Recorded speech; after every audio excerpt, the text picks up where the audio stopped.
We haven't eaten in 5 days, the widow whispered to a stranger in the rain, and he gave her bread, shelter, and eventually his last name.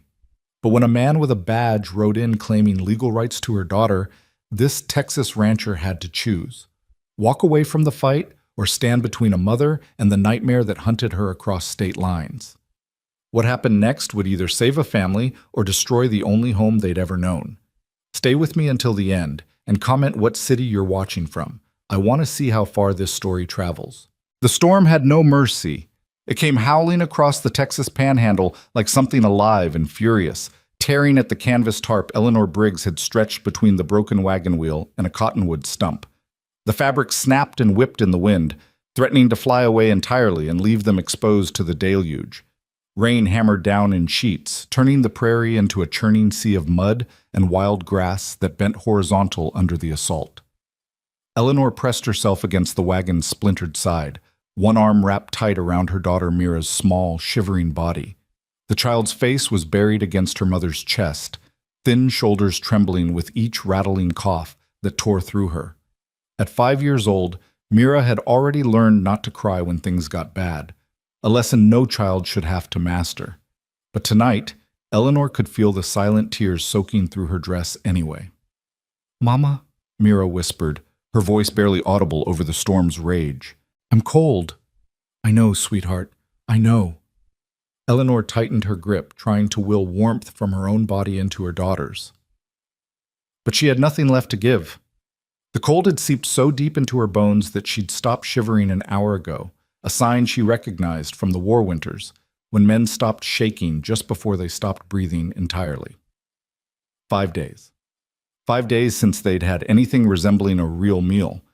The last of their cornmeal had run out somewhere in the Oklahoma Territory, where a trading post owner had looked at Eleanor's worn dress and empty purse and sent them away without so much as a kind word.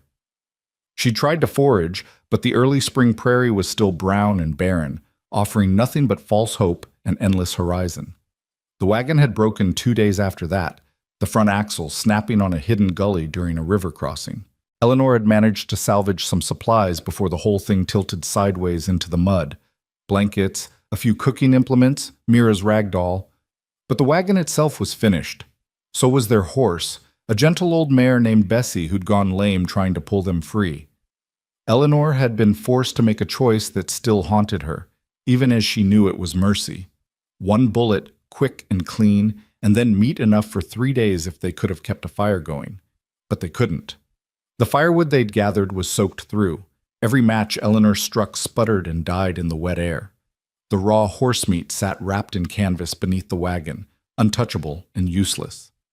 They might as well have been starving with a feast painted on a wall. Eleanor closed her eyes and tried to pray, but the words wouldn't come. God had stopped listening somewhere between Missouri and here. Or maybe she'd stopped believing he was listening at all. Either way, the result was the same. They were alone on a prairie that stretched forever in every direction, with no help coming and no strength left to find it. "Mama?" Mira's voice was smaller now, fading at the edges. "Are we gonna die?" The question hit Eleanor like a fist. She opened her mouth to deny it, to offer some reassuring lie about how everything would be fine, how help was surely coming, how they just had to hold on a little longer. But the words caught in her throat. She'd never lied to Mira before. Not about anything important, and she wouldn't start now, even if the truth was unbearable. "I don't know, baby," she whispered instead, pressing her lips to Mira's damp hair. "I don't know." The wind screamed louder, and Eleanor felt the tarp give way with a sharp crack. The canvas flew off into the darkness like a ghost, leaving them completely exposed. Rain pounded down on them immediately, cold and relentless, soaking through what little dry clothing they had left. Mira cried out, a weak, frightened sound, and Eleanor pulled her tighter, curling her body around her daughter's as if she could become a shelter herself. But she was just bones and desperation now, held together by nothing but a mother's stubborn refusal to give up while her child still breathed. This is how it ends, Eleanor thought distantly, feeling a strange calm settle over her. Not with violence or cruelty or in any of the 100 ways I imagined Jonas would finish us. Just cold and hunger and a storm that doesn't even know we're here. It seemed almost peaceful in a terrible way. She closed her eyes and held Mira close, listening to the child's labored breathing mix with the rain's steady rhythm. Maybe sleep would come gently. Maybe they'd simply drift off together and never wake up. Maybe that was mercy too. But then, through the storm's chaos, through the wind and rain and thunder, a sound. Slow, steady, deliberate. Hooves. Eleanor's eyes snapped open. Her heart, which had been barely beating, suddenly hammered against her ribs. She held perfectly still, straining to hear over the storm. For a moment she thought she'd imagined it, a desperate hallucination conjured by a dying brain. But no, there it was again, the measured clop, clop, clop of a horse moving carefully through mud. "Mira," Eleanor breathed, her voice urgent. "Mira, wake up." The child stirred weakly against her chest. "Mama?" "Shh. Listen." They both went silent. The hoofbeats grew louder, closer, accompanied now by the creak of leather and the jingle of metal tack. Someone was out there. Someone was riding through this hellstorm, moving with the confidence of a man who knew exactly where he was going. Eleanor's mind raced through possibilities, each one darker than the last. It could be help, a rancher, a traveler, someone with food and shelter and kindness to spare. Or it could be danger of a different sort. Bandits, drifters, men who would see a defenseless woman and child as easy prey. Or worse, what if it's Jonas? The thought turned her blood to ice. What if he'd tracked them this far? What if he'd ridden through the storm specifically to find them at their weakest? She'd been so careful, covered their trail so well, but Jonas had always been relentless, obsessive. He'd sworn to take Mira, and men like him didn't make empty threats. "Mama, I'm scared," Mira whimpered. "I know, stay close to me." Eleanor's hand moved instinctively to the small knife she kept tucked in her boot. A pathetic weapon, barely more than a kitchen blade, but it was all she had. Her fingers closed around the handle, drawing strength from its solid weight. If this was Jonas, if he'd finally found them, she'd fight. God help her, she'd fight until her last breath. The hoofbeats stopped. Eleanor's breath caught. Whoever it was had reached them. She could hear the horse now, snorting and stamping just beyond the wagon's bulk. Leather creaked as the rider dismounted. Footsteps in the mud, coming closer. Eleanor pulled Mira behind her and rose to her knees, knife held low and ready. Rain streamed down her face, plastering her dark hair to her skull. She knew she must look like a drowned ghost, pale, gaunt, half wild, but she didn't care. Let him see. Let him know she wouldn't go quietly. A shadow appeared around the wagon's edge, tall, broad-shouldered, moving slow and careful, hands visible. Then he stepped into view, and Eleanor saw him clearly despite the darkness. Not Jonas. The man was older, maybe 40, with weather-worn features and a face that had seen too much sun and not enough comfort. He wore a wide-brimmed hat pulled low against the rain, a long oilskin coat that gleamed with water, and boots caked in mud up to the knee. But it was his eyes that caught Eleanor's attention, steady, measuring, but not unkind. The eyes of a man who'd learned to assess situations quickly and act accordingly. He took one look at them, at Eleanor with her knife and her desperate protective stance, at Mira's small form shivering behind her mother, and something shifted in his expression. Not pity, exactly. Something deeper than that. Recognition, maybe, of suffering he understood too well. He raised both hands slowly, palms out, in a gesture of peace. "Easy now," he said, his voice low and rough, like gravel underfoot. "I'm not here to harm you." Eleanor didn't lower the knife. "Then what are you here for?" "Saw your wagon yesterday, broken on the creek bank. Figured someone might still be nearby. Might need help." He glanced up at the storming sky, water running off his hat brim in streams. "Didn't expect to find anyone still out here in this mess, though. That was foolish." "We had no choice," Eleanor said flatly. The man studied her for a long moment, and she watched something like understanding pass across his face. He'd seen desperation before, she realized, probably more than once. The war had scattered broken families across every state, leaving women and children stranded in places they'd never meant to go, with no resources and nowhere to turn. "You hurt?" he asked. No. The child? Eleanor hesitated. Mira's cough answered for her, a wet, rattling sound that seemed to echo in the storm. The man's jaw tightened. He reached slowly into his coat, and Eleanor tensed, her grip on the knife strengthening. But what he pulled out wasn't a weapon. It was a bundle wrapped in oilcloth about the size of 2 fists. He took a step closer, then knelt in the mud, bringing himself to eye level with Eleanor. Even on his knees, he was still nearly as tall as she was standing, but the gesture was clear. He was making himself vulnerable, putting himself at a disadvantage, showing her he meant no threat. "Got some bread here," he said quietly, unwrapping the bundle. "Not much, and it's hard as rock, but it's food. You look like you could use some."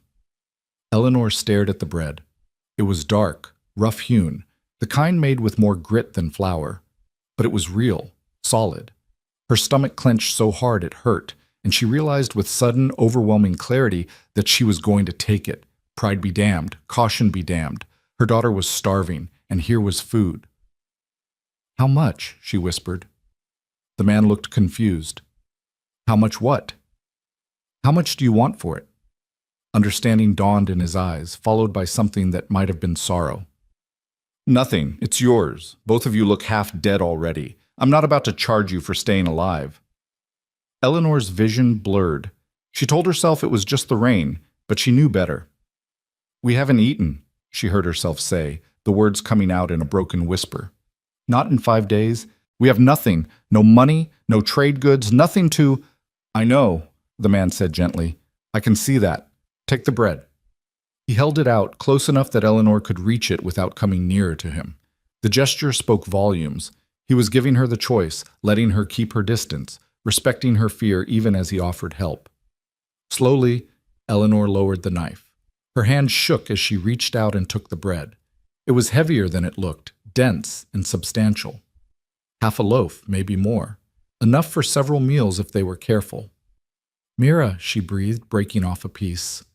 "Sweetheart, come here." The little girl emerged from behind her mother, eyes huge in her thin face. She stared at the bread as if it were something magical, something that couldn't possibly be real. Eleanor pressed the piece into her small hands. "Slow bites," she instructed, even as her own hands moved to break off another chunk for herself. "Chew it well. Your stomach's not used to food anymore." Mira nodded and bit into the bread with the careful reverence of a child receiving communion. Eleanor watched her for a moment, making sure she was actually eating, then allowed herself a bite of her own piece. The taste exploded across her tongue, grain and salt and something indefinably wonderful that might have just been sustenance itself. It was the best thing she'd ever eaten. She forced herself to chew slowly, to let her shrunken stomach adjust, even though every instinct screamed at her to devour the whole portion in seconds. When she looked up again, the man was still kneeling in the mud, watching them with an expression that was hard to read. Not satisfaction, exactly. Something more complex than that. Maybe relief. Maybe just the quiet acknowledgement of a small mercy in a merciless world. "Thank you," Eleanor managed around her mouthful. The words felt inadequate, too small for what he'd done, but they were all she had. The man nodded once. "You got anywhere to go?" Eleanor's hand instinctively tightened on Mira's shoulder. "We're heading west." "West is a big direction. You got family out there? Someone expecting you?" She hesitated, weighing truth against safety. But something in his steady gaze made her answer honestly. "No, no family, just west." "Running from something," he said. It wasn't a question. Eleanor met his eyes directly. "From someone. And I won't go back, no matter what." She waited for him to press, to ask questions, to demand explanations she couldn't give without putting them in more danger. But he just nodded, as if that answer told him everything he needed to know. "Fair enough." He stood, brushing mud from his knees with one hand. "You can't stay out here, though. That child's got the wet lung sound. I know it from the war. She needs to be somewhere dry and warm, and she needs it soon, or she won't make it another day." Eleanor's chest tightened. She knew he was right. She'd been trying not to think about how Mira's cough had worsened over the past 2 days, how her breathing had grown more labored, how the child barely had strength to stand anymore. Pneumonia. That's what it sounded like. And out here, with no medicine and no shelter, pneumonia was a death sentence. I don't, Eleanor's voice cracked. I don't have money for a doctor, or a room, or anything. Didn't ask for money. The man turned, gesturing toward where his horse waited in the darkness. My place is about an hour's ride northeast. It's not much, but it's got a roof that doesn't leak, a stove that works, and room enough for 2 more. You're welcome to it until the child's well and you can figure out your next move. Eleanor stared at him, trying to process the offer. Strangers didn't do this. Men didn't offer shelter to unknown women without expecting something in return. Every instinct she'd developed over the past year screamed at her to refuse, to thank him politely and send him on his way, to trust no one and nothing except her own judgment. But then Mira coughed again, and Eleanor felt the child sway against her, barely able to stand. Why? Eleanor asked hoarsely. Why would you help us? The man was quiet for a moment, staring out at the rain-soaked prairie. When he finally spoke, his voice was distant, touched by something old and painful. Because 10 years ago, I came home from the war and found my house burned, my land taken, and my wife's grave fresh in the churchyard. She died of fever while I was gone, and there'd been nobody to help her. Nobody to bring her water or bread or kindness. He looked back at Eleanor and his eyes were dark with old grief. I can't fix that. Can't undo it. But I can make sure it doesn't happen to someone else's wife and daughter. Not if I can prevent it. Eleanor felt something break open in her chest, some locked chamber where she'd been keeping all her fear and exhaustion and desperate hope. She wanted to refuse, wanted to maintain her independence, her control, her ability to keep running without owing anyone anything, but Mira needed more than she could give alone. All right, she whispered. All right, we'll come. The man nodded as if he'd expected nothing less. Name's Calder Boone. I run a cattle ranch about 10 miles from here. Small operation, just me and a few hands. You'll be safe there. Eleanor Briggs, and this is Mira. Calder touched the brim of his hat in acknowledgement, then moved to his horse, a tall roan gelding that stood patient in the rain. He untied a bedroll from behind the saddle and brought it over, along with a larger piece of oilcloth. Can either of you ride? He asked. Eleanor shook her head. She'd grown up in St. Louis, where horses were for pulling carriages, not for riding.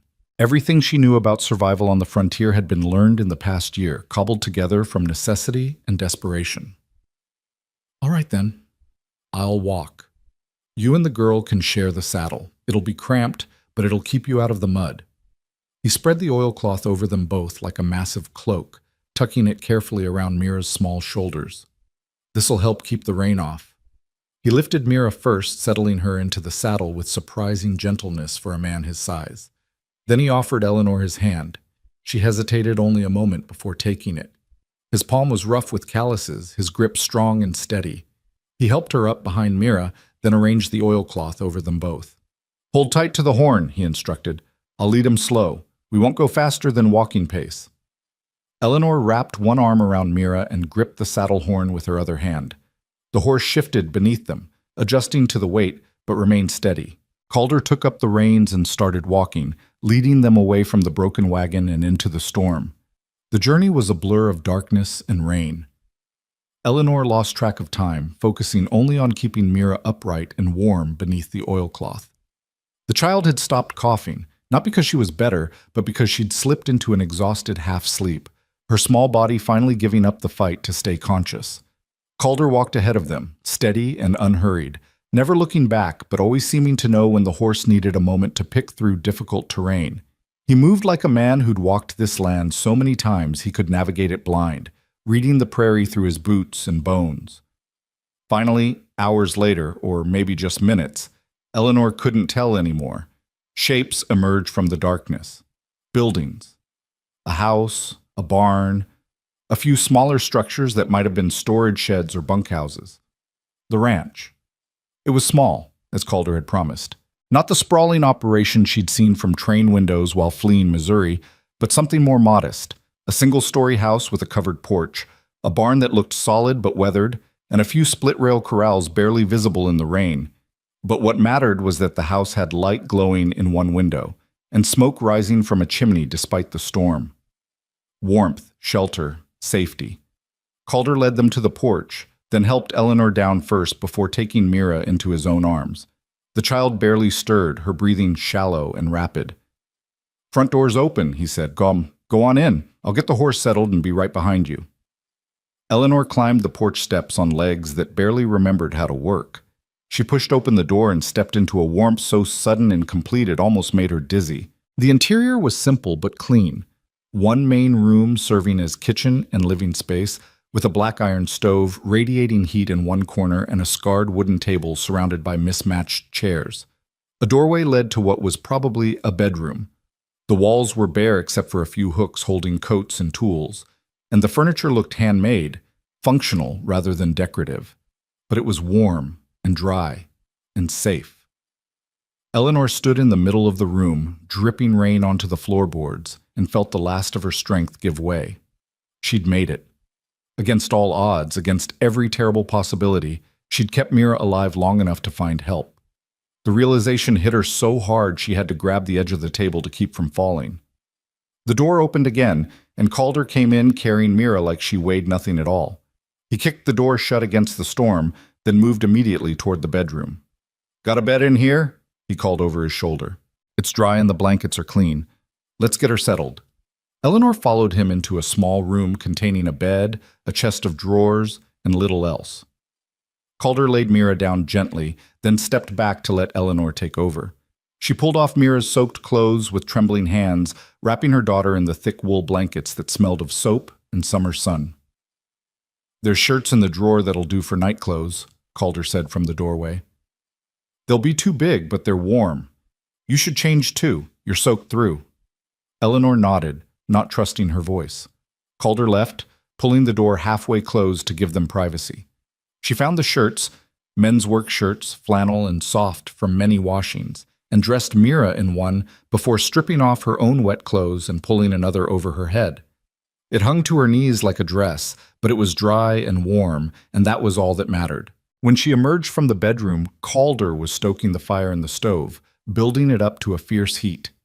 He'd removed his wet coat and hat, revealing sandy brown hair and the lean, work-hardened build of a man who made his living with his hands. "Coffee's on," he said without turning around.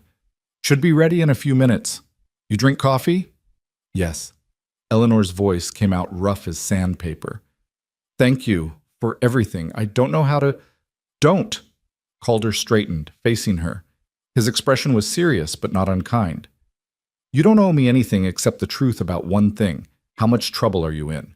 Because if someone's hunting you, I need to know what I'm stepping into." Eleanor wrapped her arms around herself, suddenly cold despite the warm shirt. This was the moment she'd been dreading. The moment when she'd have to decide how much to tell, how much to trust this stranger who'd shown them more kindness in one night than they'd seen in a year of running. She took a breath and chose honesty.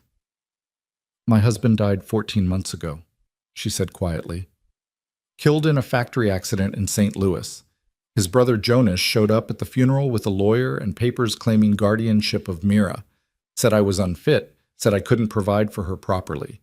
He had a judge in his pocket and money for bribes, and I knew if I stayed, he'd take her from me." "Why would he want to do that?" Calder asked. Eleanor's hands clenched into fists. "My husband inherited a trust from his father, not a fortune, but enough to matter. It was supposed to go to Mira when she turns 18. Jonas couldn't touch it as long as I had custody, but if he could prove me unfit, get himself named guardian instead." She let the implication hang in the air. "He'd control the money," Calder finished, "and Mira along with it. Jonas isn't a good man, Mr. Boone. He drinks, he gambles, he has a temper that turns violent when he doesn't get his way. My husband kept him at arm's length for years, but now—" She swallowed hard. "Now there's nothing standing between him and what he wants except me. So I took Mira and I ran. We've been moving ever since, trying to get far enough away that he can't find us." Calder was quiet for a long moment, processing this. Then, "Does he know you came west?" "I don't think so. I was careful. Bought tickets under a false name, avoided anyone who might recognize us, stuck to small towns and back roads." Eleanor met his eyes. "But Jonas is stubborn, and he has resources. It's only a matter of time before he picks up our trail. And when he does, I'll run again, Keep running until Mira's old enough that no court can take her from me, or until... She didn't finish the sentence. Until what? Until Jonas gave up? Until they ran out of places to hide? Until they died on some lonely stretch of prairie like they'd almost done tonight? Calder crossed to the stove and poured 2 cups of coffee, black and steaming. He pressed one into Eleanor's hands and took a long drink from his own. "You can stay here as long as you need," he said finally. "Get your strength back. Let the child heal. After that, we'll figure out your next move together. But Eleanor?" He waited until she looked at him. "You're not alone anymore. Understand? Whatever happens, you're not facing it alone." Eleanor's throat tightened. She wanted to argue, to maintain the walls she'd built around herself and Mira, to refuse this kindness before it could turn into something that hurt them. But she was so tired, so desperately, bone-deep tired of being strong and vigilant and afraid every single moment. "All right," she whispered. "All right." They drank their coffee in silence, listening to the storm rage outside and the fire crackle in the stove. And for the first time in longer than Eleanor could remember, she let herself believe just for this one night that maybe, just maybe, they'd finally found a place to rest. Eleanor woke to the smell of bacon frying and sunlight streaming through an unfamiliar window. For a disorienting moment, she couldn't remember where she was. The softness of the mattress beneath her, the warmth of clean blankets, the absence of fear pressing down on her chest. Then memory rushed back. The storm, the stranger, the ranch. Calder Boone. She sat up quickly, her heart lurching. "Mira?" "Right here, Mama." The small voice came from across the room, where Mira sat curled in a wooden rocking chair that was far too big for her. She was wrapped in a quilt, her dark hair still tangled from sleep, but her eyes were brighter than they'd been in days. "Mr. Calder said to let you sleep. He's making breakfast." Eleanor pressed a hand to her chest, feeling her pulse slow back to normal. Sunlight. Mira was sitting up, talking, looking almost like herself again. The panic that had become her constant companion eased just slightly. "How do you feel, sweetheart? Better?" Mira coughed, but it was softer now, less of that terrible wet rattle that had terrified Eleanor in the storm. "My chest still hurts, but Mr. Calder gave me honey and hot water, and it helped." Eleanor stood, smoothing down the oversized flannel shirt she'd slept in, suddenly aware of how exposed she must look. Her dress from yesterday still hung over a chair by the window, stiff with dried mud, but at least no longer soaking wet. She dressed quickly, her fingers clumsy with the buttons. When she emerged from the bedroom, she found Calder at the stove, efficiently managing a skillet of bacon and a pot of what looked like cornmeal mush. He'd changed into clean clothes, a faded blue work shirt and canvas trousers held up with leather suspenders, and his hair was still damp, as if he'd washed at the pump outside. Morning light through the window caught the silver threading through the brown at his temples. He glanced up as she entered. "Coffee's still hot. Cups are on the shelf there." "Thank you." Eleanor poured herself a cup with hands that still wanted to shake. The normalcy of it, morning, coffee, breakfast, felt almost surreal after so many months of running and hiding and barely surviving. "You didn't have to do all this. Had to eat anyway. Not much extra work to make enough for 3. He used a fork to flip the bacon, then stirred the mush. "Child's cough sounds better this morning. The honey helped. That was kind of you. Had a mare once that got the wet lung. Honey and steam kept her going till she could heal proper. Figured it might work on a little girl, too." He pulled the skillet off the heat. "Breakfast is ready, if you want to get Mira." They ate at the scarred wooden table, and Eleanor had to force herself not to devour everything in front of her. The bacon was salty and perfect, the cornmeal mush filling in a way that made her realize just how empty she'd been. Mira ate slowly, carefully, but she finished her entire portion, the first full meal she'd managed in over a week. Calder ate without much conversation, but his silence felt comfortable rather than awkward. He had the manner of a man used to his own company who didn't feel the need to fill every moment with words. When he did speak, it was practical, straightforward. "I'll need to ride out and check the south pasture this morning. Lost some fence in that storm, and I've got cattle that'll wander if they find the gap. You're welcome to stay here. Rest up. There's more firewood on the porch if you need it, and the pump's just outside if you want to wash up proper." Eleanor nodded, trying not to feel like a burden. "Is there anything I can do?" To help, I mean. I'm not much good with ranch work, but I can clean or mend things or you can rest, Calder interrupted gently but firmly. That child needs looking after, and you look like you haven't slept a full night in months. Everything else can wait. He was right, of course. Eleanor knew it even as some stubborn part of her resisted accepting more charity. But before she could argue, Calder stood and carried his empty plate to a wash basin by the window. I'll be back before dark. There's bread in the tin there, and some preserves in the cold box out back if you get hungry. Don't answer the door if anyone comes calling. Not likely, but just in case. The casual warning sent a chill down Eleanor's spine. She hadn't even thought about what she'd do if Jonas somehow tracked them here, if he showed up while Calder was gone. Do you think— No, Calder said, reading her fear. I don't think anyone's coming, but I also don't take chances with other people's safety. So just stay inside, keep the door latched, and I'll be back soon enough. He gathered a worn leather satchel from a hook by the door, checked that his hat was secure, and paused at the threshold. You did good, Eleanor. Getting this far, keeping your daughter alive, that took strength most people don't have. You should know that. Before she could respond, he was gone, the door closing softly behind him. Eleanor heard his footsteps across the porch, then the sound of a horse being led from the barn. She moved to the window and watched him ride out, sitting easy in the saddle as the morning sun turned the wet prairie into a sea of diamonds. Mira came to stand beside her, small hand slipping into Eleanor's. I like him, Mama. He's nice. Yes, Eleanor said softly. He is. Are we going to stay here? The question was so simple, so full of hope, that it broke something in Eleanor's chest. For a little while, sweetheart. Just until you're well. And then we have to run again? Eleanor looked down at her daughter's upturned face and saw too much understanding there, too much weariness for a 5-year-old. Mira had learned not to get attached to places or people, not to believe in permanence or safety.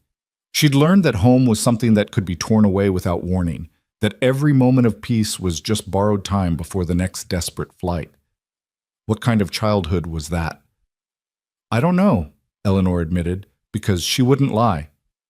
We'll see. The day passed quietly.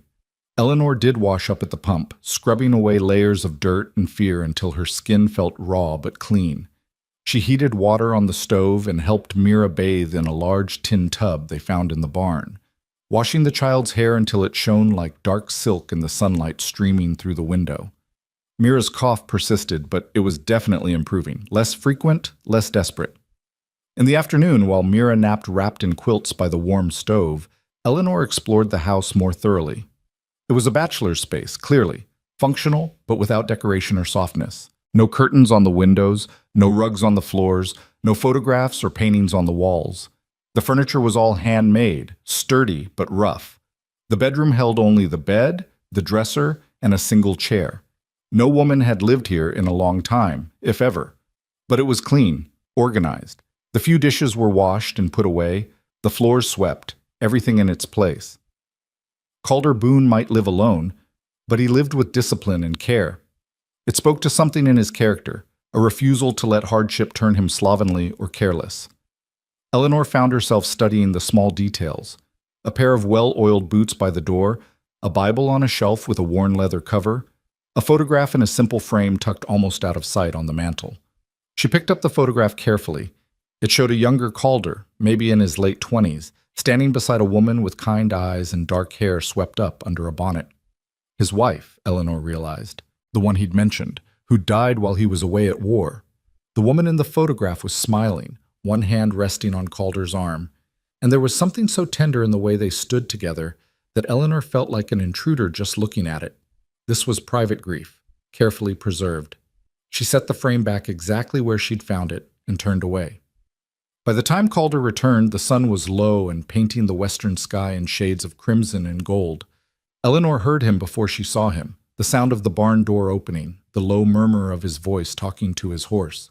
She watched from the window as he unsaddled the roan, brushed it down with practiced efficiency, and made sure it had feed and water before heading to the house.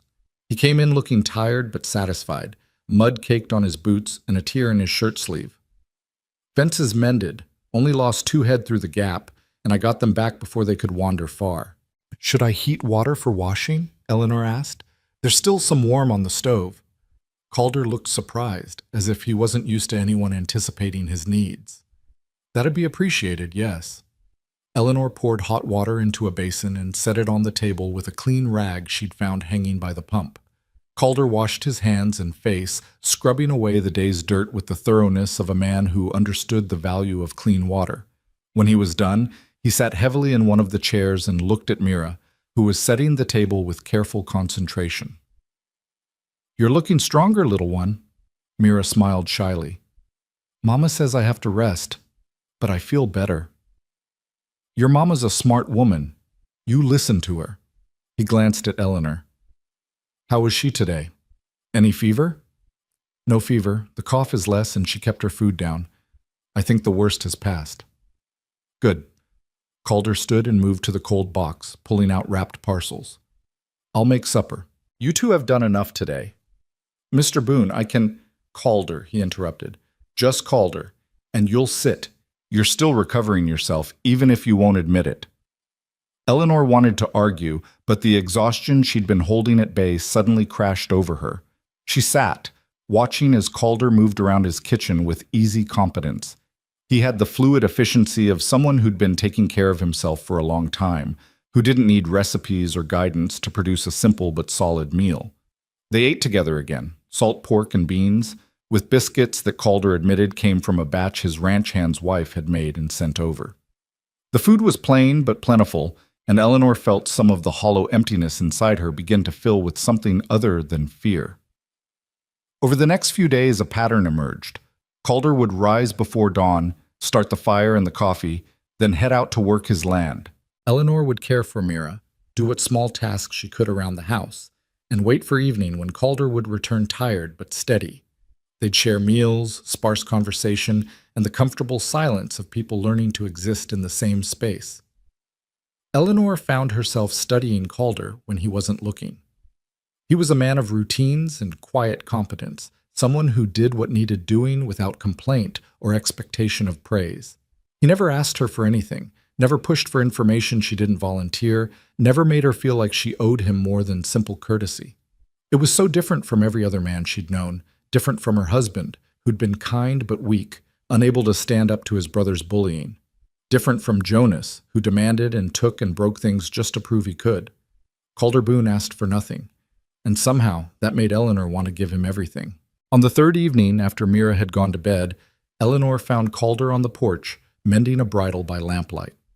The spring night was cool but clear, full of stars that seemed close enough to touch. She brought him a cup of coffee and sat in the chair beside his, gathering her courage.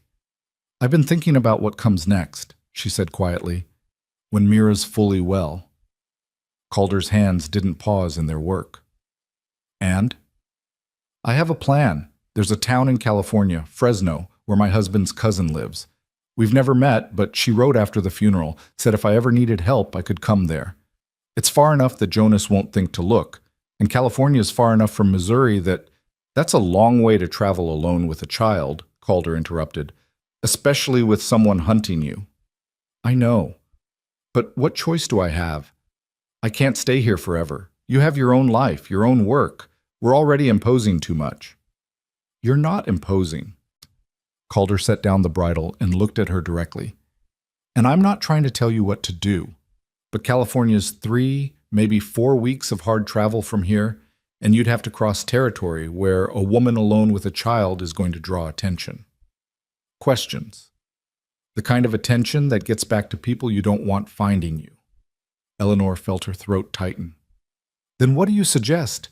That I stay here and wait for Jonas to track us down? Because he will, eventually. He's got money and time and the kind of vindictive patience that doesn't quit. No. Calder picked up his coffee, took a long drink. I'm suggesting you stay here and let me help you figure out something better than running blind. You said Jonas has legal papers claiming guardianship, right? That he's got a judge in his pocket? Yes? Then the running won't ever stop. Not really. Because even if you make it to California, even if you hide there for years, those papers still exist. And the day he finds you, and men like that always find you eventually, he'll have the law on his side. You'll have nothing. The The truth of it hit Eleanor like a fist. She'd been so focused on distance, on putting miles between herself and Jonas, that she hadn't let herself think about the deeper problem, the legal problem. Jonas didn't just want Mira. He had a piece of paper saying she belonged to him. Running wouldn't change that. "What do you think I should do?" she asked, hating the weakness in her voice. Calder was quiet for a long moment, staring out at the dark prairie. When he spoke, his voice was careful, measured. "You need to change the situation.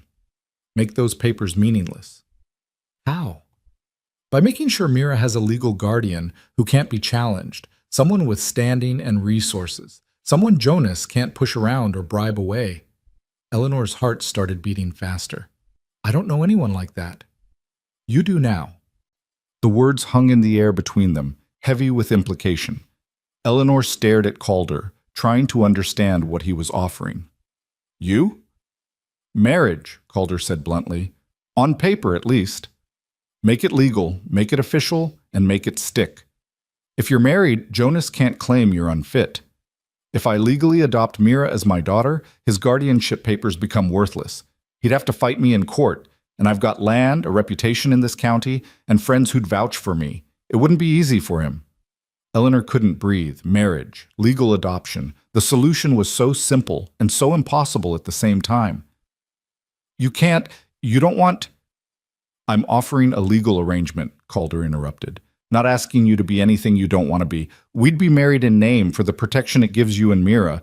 You'd have your own room, your own space. I wouldn't expect..." He cleared his throat. "I wouldn't expect anything beyond what you're willing to give. But you'd be safe. Both of you would be safe. And Jonas would have to go through me to get to either of you." "Why?" Eleanor whispered. "Why would you do this?" Calder looked at her then, and his eyes held an old pain she recognized. "Because I couldn't save my wife when she needed me. Because I came home to nothing but a grave and regret. Because I know what it's like to lose everything, and I'll be damned if I stand by and let it happen to someone else when I could prevent it." Eleanor felt tears burn her eyes. It was too much, too generous, too dangerous for him, too impossibly kind. "If Jonas finds out, he'll make trouble for you. He has connections, money. He could hurt you." "Let him try." There was steel in Calder's voice now, something hard and unyielding. "I didn't survive 4 years of war by being easy to push around, and I didn't build this ranch by backing down from a fight. Calder, I can't ask you to..." "You're not asking. I'm offering." He stood, picking up the mended bridle. "Think about it. I'm not rushing you for an answer. But Eleanor?" He waited until she looked up at him. "You don't have to run anymore. Not if you don't want to." He went inside, leaving Eleanor alone on the porch with her thoughts spinning. Marriage. Safety. A life that wasn't just survival. It seemed impossible. It seemed like a dream she didn't dare believe in. But as she sat under the vast Texas stars listening to the night sounds of the prairie, Eleanor let herself imagine it. Imagine staying.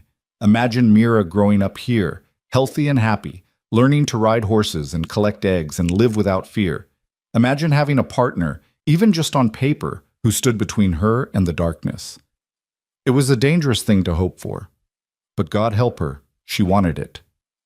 The next morning, Eleanor woke to find Calder already gone to work, a fresh pot of coffee on the stove and a note on the table in rough handwriting. "Take your time, no pressure. No, CB." She spent the day watching Mira, who was strong enough now to play outside under Eleanor's supervision, chasing butterflies through the wet grass and laughing with a lightness Eleanor had feared was lost forever. The sound of her daughter's laughter made the decision easier. When Calder came home that evening, Eleanor was waiting on the porch. He dismounted slowly, reading something in her posture. "I have conditions," Eleanor said before he could speak. Calder nodded. "All right." "Mira comes first. Always. In every decision, in every choice, her welfare is the priority." "Agreed. I'll contribute to the household. I can't do ranch work, but I can cook, clean, manage accounts. I won't be dead weight." "Never thought you would be. And if I ever want to leave, if this arrangement doesn't work, or if things change, you let us go. No arguments, no trying to keep us here against our will." Calder's expression was serious. "You have my word. This isn't a cage, Eleanor. It's shelter. If you want to leave, you leave. Eleanor took a breath. Then, yes, I'll marry you. Something shifted in Calder's face. Not quite relief, but something close to it. He climbed the porch steps and stood before her, close enough that she could see the silver stubble on his jaw, the lines around his eyes that spoke of years spent squinting into the sun. I'll ride to town tomorrow and make arrangements with the pastor. We'll need witnesses. I can ask Tom Fairfield from the neighboring ranch and his wife. They're good people, trustworthy. How quickly can it be done? A week, maybe less. Texas doesn't have much waiting period for weddings, and Pastor Matthews isn't one for ceremony. Calder paused. Are you sure about this, Eleanor? Once we do it, once it's legal, Jonas will know. He'll come looking. I know. Eleanor straightened her spine. But I'm done running. Let him come. This time I'll have someone standing beside me. Calder extended his hand, formal and old-fashioned. Eleanor took it, feeling the callous strength of his palm against hers. They shook, sealing a bargain that was part desperation, part hope, and entirely uncertain. Partners, then, Calder said. Partners, Eleanor echoed. The week that followed was strange and dreamlike. Calder rode to town and returned with news that the wedding was set for Saturday morning. He brought fabric for Eleanor to make a simple dress, nothing fancy, just blue cotton that matched her eyes, and wooden blocks for Mira to play with. He introduced them to Tom and Martha Fairfield, a weathered couple from the ranch 3 miles north, who looked at Eleanor with knowing kindness and asked no uncomfortable questions. Martha took Eleanor aside on Thursday while the men discussed cattle prices. I won't pry, she said in her direct way, but I'll tell you this. Calder Boone is the most decent man I've ever known. Whatever your reasons for marrying him, you could do a lot worse. I know, Eleanor said softly. I'm grateful. Grateful's a start, but honey, if you're going to make a life here, you'll need more than gratitude. You'll need trust, and that takes time. Martha squeezed her hand. Give it time, both of you. Things have a way of working out if you let them. Friday night, the night before the wedding, Eleanor couldn't sleep. She lay in the bed that would soon be permanently hers, staring at the ceiling and trying not to think about all the ways this could go wrong. What if Jonas found them anyway? What if Calder regretted his decision? What if she was bringing danger down on a good man's head just by being here? A soft knock on the door interrupted her spiral. Eleanor, you awake? She sat up. Yes? The door cracked open and Calder stood silhouetted in the lamplight from the main room. Can't sleep either? No. He stepped inside, keeping a respectful distance, and leaned against the wall. Having second thoughts? 1,000 of them. That's fair. He was quiet for a moment. I won't pretend this is a normal situation, or that I know exactly what I'm doing, but I meant what I said. You'll be safe here, both of you.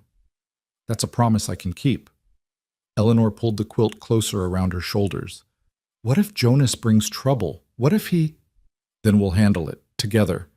Calder's voice was steady, certain. Eleanor, I've faced worse than one angry man with legal papers. I'll face this too. And so will you. You're stronger than you think. I don't feel strong.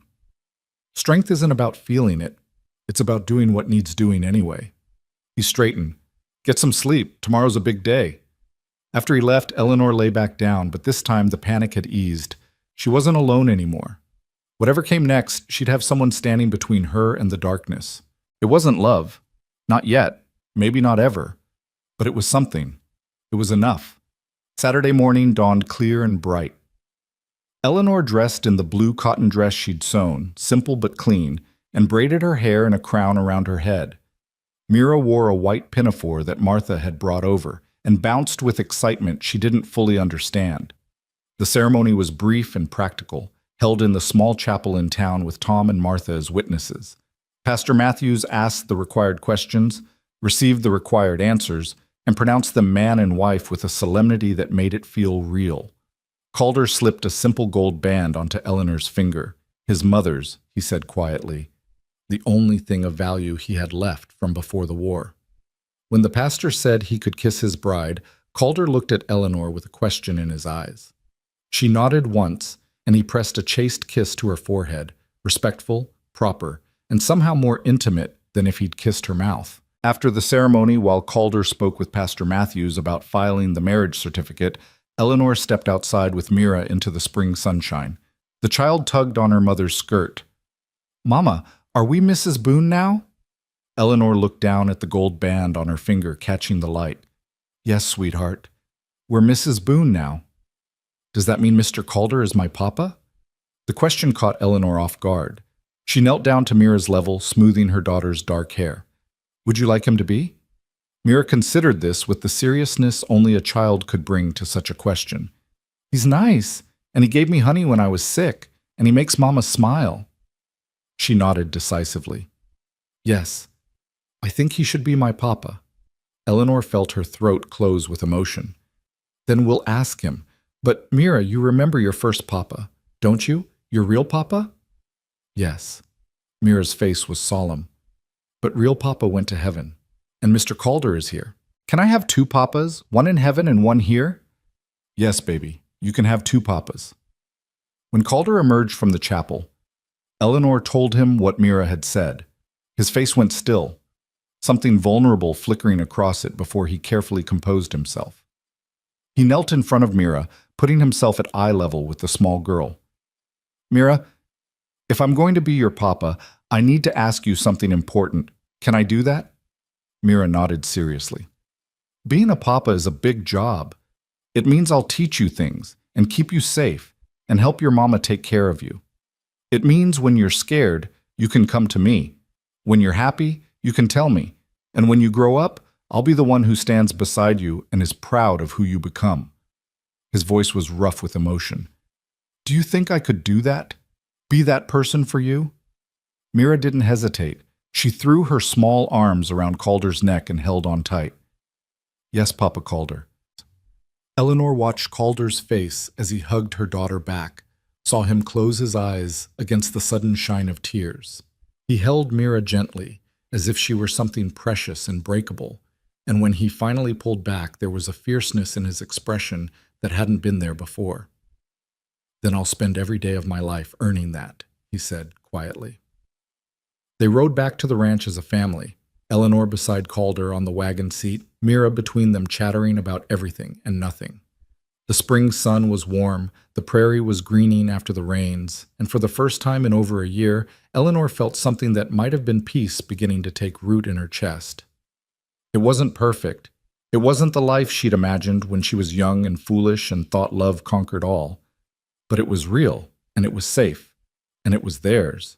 That night, after Mira was asleep and the house was quiet, Calder sat at the table writing carefully on a piece of official-looking paper. Eleanor came to stand beside him, reading over his shoulder. It was an affidavit of guardianship, formally declaring his intention to adopt Mira as his legal daughter, signed and dated with the marriage certificate referenced as supporting documentation. "Tomorrow I'll file this with the county clerk," Calder said. "Once it's registered, Jonas's claim becomes void. He'd have to file suit to challenge it, which means he'd have to come here in person." "And if he does?" Calder set down his pen and looked up at her. "Then we'll be ready." Eleanor placed her hand on his shoulder, the first time she'd touched him of her own volition since the wedding. "Thank you for all of this, for giving us a chance." Calder covered her hand with his own, briefly, then let go. "You gave me one too. I haven't felt like I had a purpose beyond work in a long time. Now I do." Eleanor went to bed that night as Mrs. Calder Boone, with her daughter sleeping safely in the next room and a man standing guard, not just over their house, but over their lives. The gold band on her finger felt strange but solid, a tangible reminder that she wasn't alone anymore. Outside, the Texas night was vast and filled with stars. And somewhere to the east, Jonas Crow would eventually learn what she'd done, would learn that she'd found protection he couldn't easily break. Let him learn. Let him come. This time, Eleanor wasn't running. 3 weeks passed like a dream Eleanor kept waiting to wake from. The ranch settled into rhythms that felt almost natural, Calder rising before dawn to tend the cattle, Eleanor managing the house and teaching Mira her letters on the porch in the afternoon sunshine, all of them gathering for supper as the sky turned gold over the prairie. It was domestic and quiet, and so different from the year of running that Eleanor sometimes forgot to be afraid. But she never forgot completely. On a Tuesday morning in late May, Eleanor was hanging laundry on the line behind the house when she heard it, the distant sound of hooves approaching fast. Not the steady pace of Calder returning from checking fence lines, but something urgent, almost reckless. Her hand stilled on the damp sheet she'd been pinning, and that old familiar dread coiled in her stomach like a snake. She turned toward the sound and saw Tom Fairfield riding hard across the east pasture, his horse lathered with sweat. He pulled up near this barn and dismounted before the animal had fully stopped, looking around wildly until he spotted Eleanor. "Mrs. Boone!" He was breathing hard, whether from the ride or from fear Eleanor couldn't tell. "Where's Calder?" "South pasture, checking on the new calves. Tom, what's wrong?" "There's a man in town. Came in on the morning stage asking questions about you and Mira." Tom pulled off his hat and ran a hand through his gray hair. "Martha heard him in the general store talking to Ben Carson. Said he was looking for his sister-in-law, described you both down to the color of Mira's eyes. Martha sent me straight here as soon as she heard." Eleanor's vision narrowed to a pinpoint, then expanded again. She'd known this day would come, had been preparing for it in the back of her mind, even as she let herself believe in the safety of these past weeks. But knowing and experiencing were different things, and the fear that crashed over her now was immediate and visceral. "Did he give a name?" Her voice came out steadier than she felt. "Jonas Crow. Said he had legal business to attend to, was very interested in whether anyone had seen a widow woman with a young daughter passing through." Tom's weathered face was creased with concern. "Martha told Ben to play dumb, but you know how these things go. If he asks enough people, offers enough money, someone will talk." "How long do we have?" "Hard to say. He was still in town an hour ago, but if he hired a horse or a wagon, he could be here by afternoon." Tom stepped closer, his voice dropping. "Martha said he was wearing a badge, some kind of legal authority from Missouri. That true?" Eleanor nodded, her throat tight. "He has guardianship papers for Mira, from before Calder and I married." "Well, those papers don't mean spit now, do they? You're married legal, filed proper with the county, and Calder's adoption papers went through last week. I saw the clerk stamp them myself." Tom's jaw set with determination. "That man's got no claim here. He'll try anyway. Jonas doesn't give up just because something's legal or right. He'll push, he'll threaten, he'll use that badge to intimidate." Eleanor pressed her hand to her chest, trying to slow her racing heart. "I need to get Mira inside. You need to get Calder," Tom interrupted firmly. "I'll ride out and bring him back. You get Mira in the house, lock the doors, and don't open them for anyone but us. Understand?" Eleanor wanted to argue, to say she could handle this herself, but the truth was she couldn't. Not alone. Not against Jonas. "All right, go." Tom was back on his horse before she'd finished speaking, wheeling the tired animal around and kicking it into a gallop toward the south pasture. Eleanor watched him go for only a moment before her maternal instincts took over. She abandoned the laundry and ran toward the front of the house, where Mira was playing with her wooden blocks on the porch steps. "Mira, sweetheart, we need to go inside now." The child looked up, and her small face immediately registered the fear in her mother's voice. She'd learned to read danger in the year they'd spent running, and that terrible knowledge hadn't left her just because they'd found safety. "Is it the bad man? Is Uncle Jonas coming?" Eleanor's heart broke a little that her daughter had to ask such a question. "I don't know yet, but we're going to be very careful, just in case. Come on." She scooped Mira up and carried her inside, setting her down in the bedroom and closing the door. "I want you to stay here, baby. Play with your doll or look at your picture books, but stay in this room and be very quiet. Can you do that for Mama?" Mira nodded, her dark eyes huge in her pale face. "Is Papa Calder coming home?" "Yes, Mr. Tom went to get him. He'll be here soon." Eleanor kissed her daughter's forehead, tasting the salt of her own fear. "Everything's going to be all right, I promise." She closed the bedroom door and moved to the front window, positioning herself where she could see the road but wouldn't be easily visible from outside. Her hands were shaking, so she pressed them flat against the windowsill, trying to ground herself. They had legal standing now. They had Calder. They had friends. This wasn't the same as being alone and hunted on the road, but Jonas had always been good at finding ways around the law. 20 minutes passed like 20 hours. Eleanor watched the road with the intensity of a sentry on guard duty, her breath catching at every movement of grass or shadow of cloud. Behind her, the house was silent, except for the ticking of Calder's mantel clock and the distant sound of Mira humming softly to herself in the bedroom. Then, movement on the horizon. A rider, coming from the direction of town, moving at a steady trot, confident and unhurried. As he got closer, Eleanor could make out details. A tall man, well-dressed in city clothes that looked out of place in ranch country, riding a rented horse with the awkward seat of someone unused to long rides. Even from a distance, even after more than a year, she recognized the set of his shoulders and the way he held his head. Jonas! Eleanor's breath came faster. She backed away from the window, her mind racing through options. She could take Mira and run out the back, try to hide in the barn or the root cellar, but Jonas would search, and they'd be cornered with no way out. She could take Calder's rifle from over the door and meet Jonas on the porch, but she'd never fired a gun in her life, and he'd know it was a bluff. She could... The sound of more hooves, these coming fast from the south. Eleanor spun toward the sound and saw Calder and Tom riding hard across the pasture, pushing their horses as fast as the animals could go. Relief flooded through her so intense it almost brought her to her knees. He was coming. She wasn't alone, but Jonas was closer. Eleanor watched helplessly as the timing played out like some terrible arithmetic problem.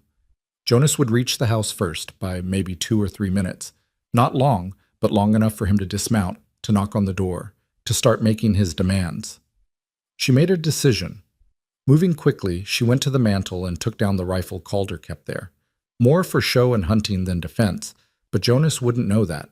She checked that it was loaded, thanking God that Calder had shown her how to do that much, then positioned herself just inside the front door, the rifle held across her chest in what she hoped looked like a capable grip. Jonas's horse stopped at the porch steps. Eleanor heard him dismount with a grunt, heard his boots on the wooden stairs. Then his fist hammered on the door, hard and imperious. "Eleanor, I know you're in there. Oh, you're in." "Open this door." His voice sent ice through her veins, familiar and hateful, carrying all the menace of a year's worth of nightmares. But this time, she had more than fear to sustain her. She had rage. "Go away, Jonas," she called through the door, proud that her voice didn't shake. "You have no business here." "I have every business here. I'm Mira's legal guardian, appointed by a judge in St. Louis. You kidnapped that child and dragged her halfway across the country, but that ends today. Open this door or I'll have the law break it down." "You're not her guardian anymore." "I'm married, Jonas. Married, legal, and proper to a man who's adopted Mira as his own daughter. Your papers don't mean anything now." There was a pause, and Eleanor could almost hear Jonas processing this, trying to figure out his next move. When he spoke again, his voice was different, smoother, more reasonable, more dangerous. "Eleanor, be sensible.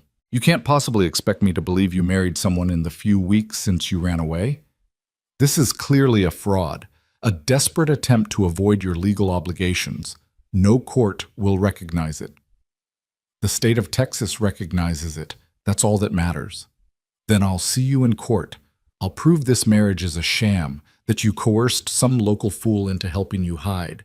And when I do, I'll take Mira and you'll never see her again. Is that what you want?"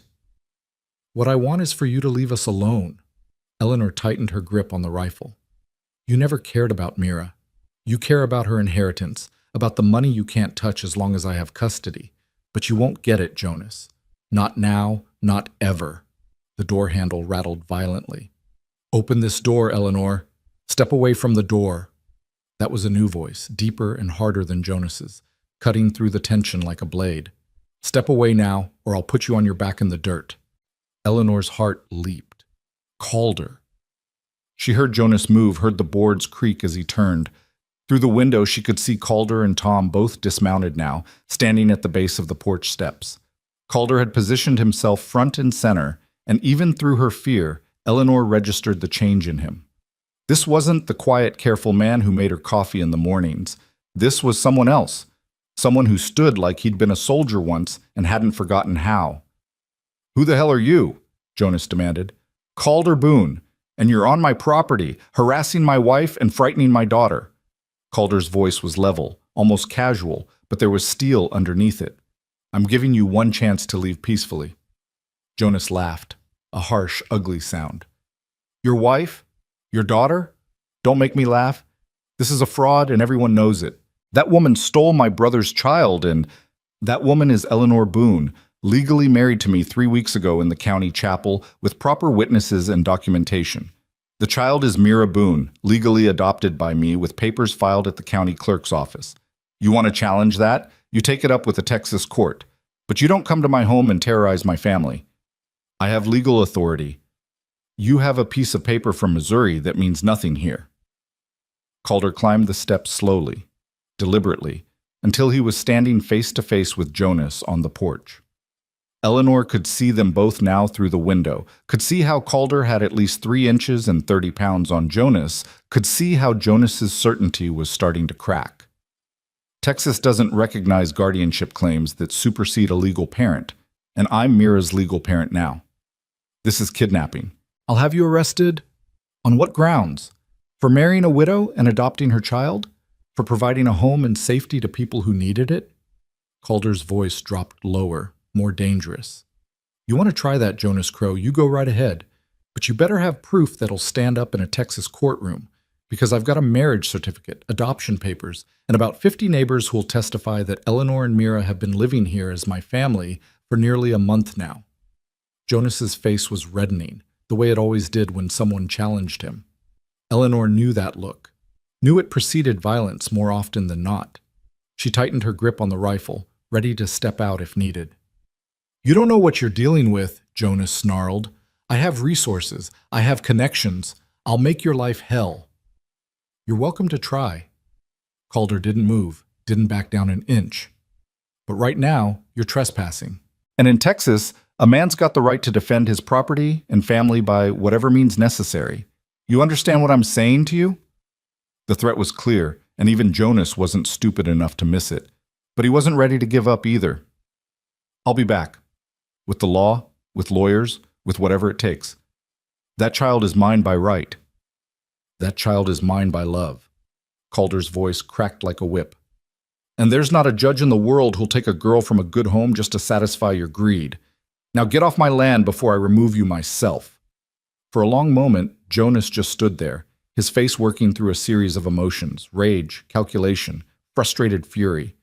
Then he looked past Calder to the door, raising his voice. Eleanor, you think you're safe here? You think this ranch hand can protect you? I'll be back, and when I come, I'll have the authority to take Mira whether you like it or not. You hear me? I'll have what's mine. The door swung open, and Eleanor stepped out onto the porch, rifle raised and pointed directly at Jonas's chest. Her hands were steady now, all her fear burned away by pure maternal fury. Get away from my daughter, she said quietly. Get away from my home, and don't come back. Jonas stared at her, then at the rifle, then at Calder, who'd moved to stand beside Eleanor. Tom was climbing the steps now too, taking up position on Calder's other side. 3 against 1, and Jonas might have legal papers, but they had something stronger: conviction, unity, and the home ground advantage. This isn't over, Jonas said, but he was backing down the steps now, moving toward his horse. Not by a long shot. Yes, Calder said flatly. It is. They stood together on the porch, Calder, Eleanor, and Tom, and watched as Jonas mounted his rented horse with jerky, angry movements. He wheeled the animal around and kicked it harder than necessary, sending it cantering back down the road toward town. They watched until he was just a speck on the horizon, then until he disappeared completely. Only then did Eleanor lower the rifle. Her hands started shaking immediately, all the adrenaline draining out of her at once. Calder took the rifle gently from her grip and handed it to Tom, then caught Eleanor as her knees buckled. I've got you, he murmured, his arms solid around her waist. You did good. You stood your ground. Is he gone? Is he really gone? For now, Calder's face was grim, but he meant what he said. He'll be back, or he'll send someone official. We need to be ready. The bedroom door flew open and Mira came running out, launching herself at Eleanor with the full force of her small body. Eleanor caught her, holding her tight, feeling the child's heart racing against her own. Mama, I heard shouting. I heard Uncle Jonas. I know, baby. I know. But he's gone now. Papa Calder sent him away. Mira turned in Eleanor's arms to look at Calder, her small face serious. Did you really send the bad man away, Papa Calder? Calder knelt down, bringing himself to Mira's level. I did. And I'll do it again as many times as it takes. Nobody's going to take you away from your mama, or from me.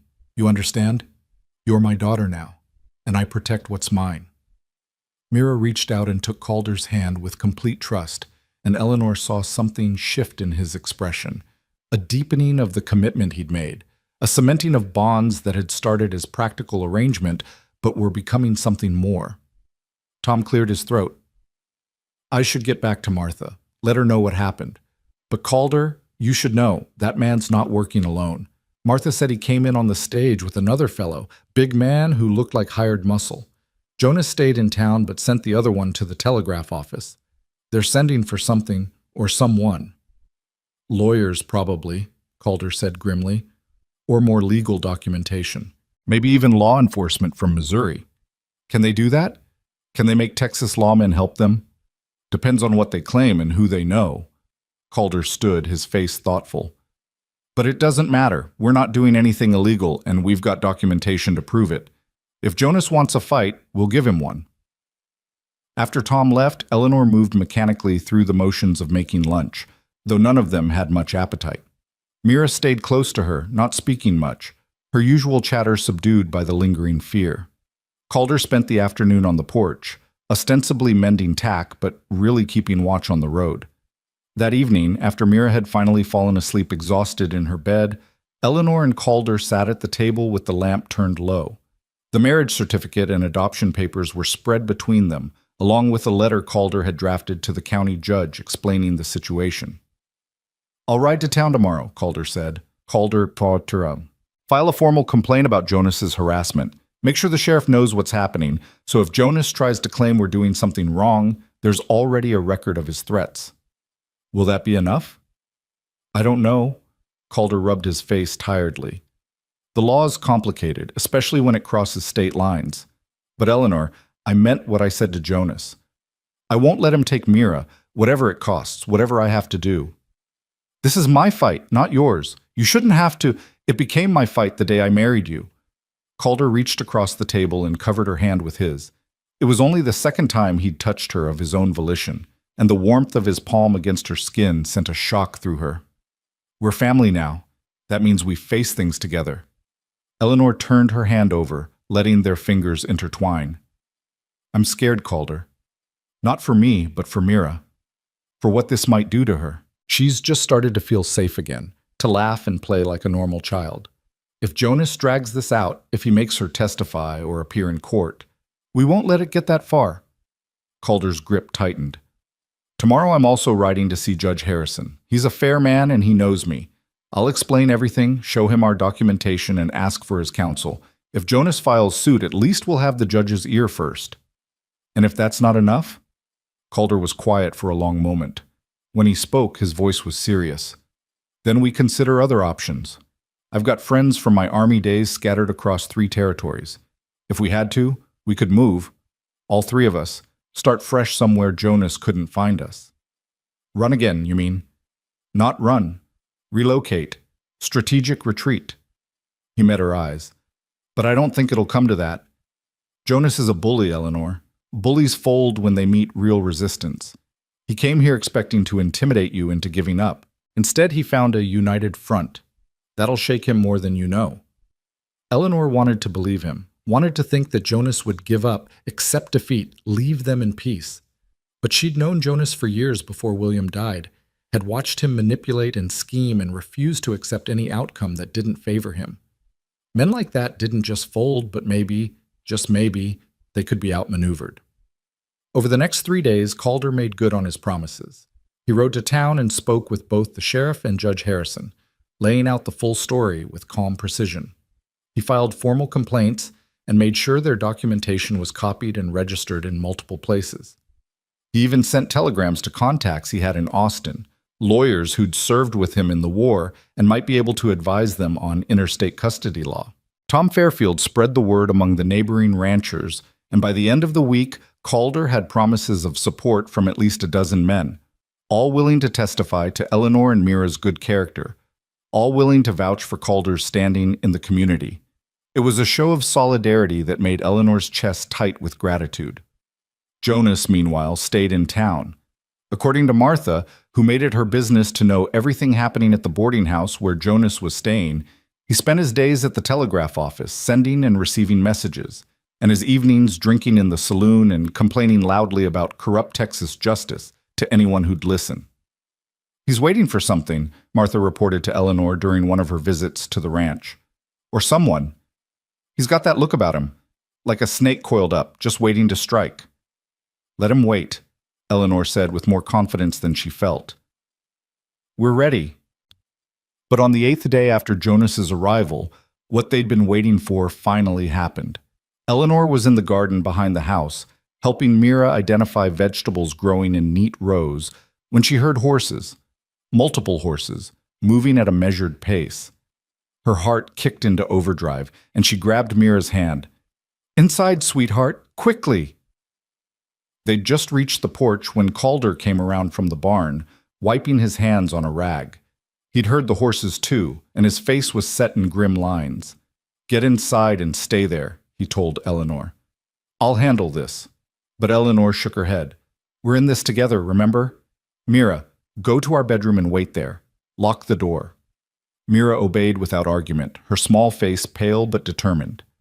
Eleanor took her place beside Calder on the porch just as the riders came into view around the bend in the road. There were 5 of them. Jonas rode in front, looking smug and vindicated. Beside him was a tall man wearing a marshal's badge that caught the afternoon sun.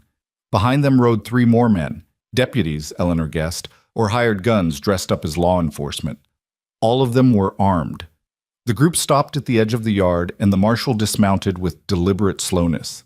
He was middle-aged, with steel-gray hair and the weathered look of a man who'd spent decades enforcing law in hard places. His eyes swept over the ranch, taking in details, before settling on Calder and Eleanor. "Calder Boone?" His voice was gravelly but not unkind. "That's right. I'm Marshal William Tucker, out of Fort Worth. This gentleman here," he gestured to Jonas, "has filed a complaint alleging kidnapping and custodial interference. I'm here to investigate those allegations and, if warranted, take the child Mira Briggs into protective custody pending a court hearing." Eleanor felt the ground tilt beneath her. This was it, the moment she'd been dreading. But Calder's hand found hers, squeezing once, grounding her. "Marshal, I appreciate you doing your job," Calder said calmly. "But I think you'll find those allegations don't hold water. My wife and I have full legal custody of our daughter, properly documented and filed with this county. Mr. Crow's claims are based on outdated paperwork that was superseded by our marriage and my adoption of the child." Jonas stepped forward, his face twisted with rage. "That's a lie. This so-called marriage is a fraud, a desperate scheme to avoid the law. I have guardianship papers signed by a judge in St. Louis, which were valid when Eleanor Briggs was a widow with no other legal guardian appointed," Calder interrupted. "But she's not a widow anymore, she's my wife, and I'm Mira's legal father. Missouri law doesn't override Texas law regarding custody of children in legal families." Marshal Tucker held up a hand, silencing them both. "I'm not here to argue law with you, gentlemen. That's for the courts to decide. I'm here to ensure the child's welfare and safety while this gets sorted out." He turned to Eleanor. "Ma'am, I'm going to need to speak with the girl, verify her well-being, ask her some questions. You understand?" Eleanor's throat closed. This was the nightmare. Having strange men question Mira, having her daughter frightened and confused, possibly being taken away. But before she could respond, Calder spoke.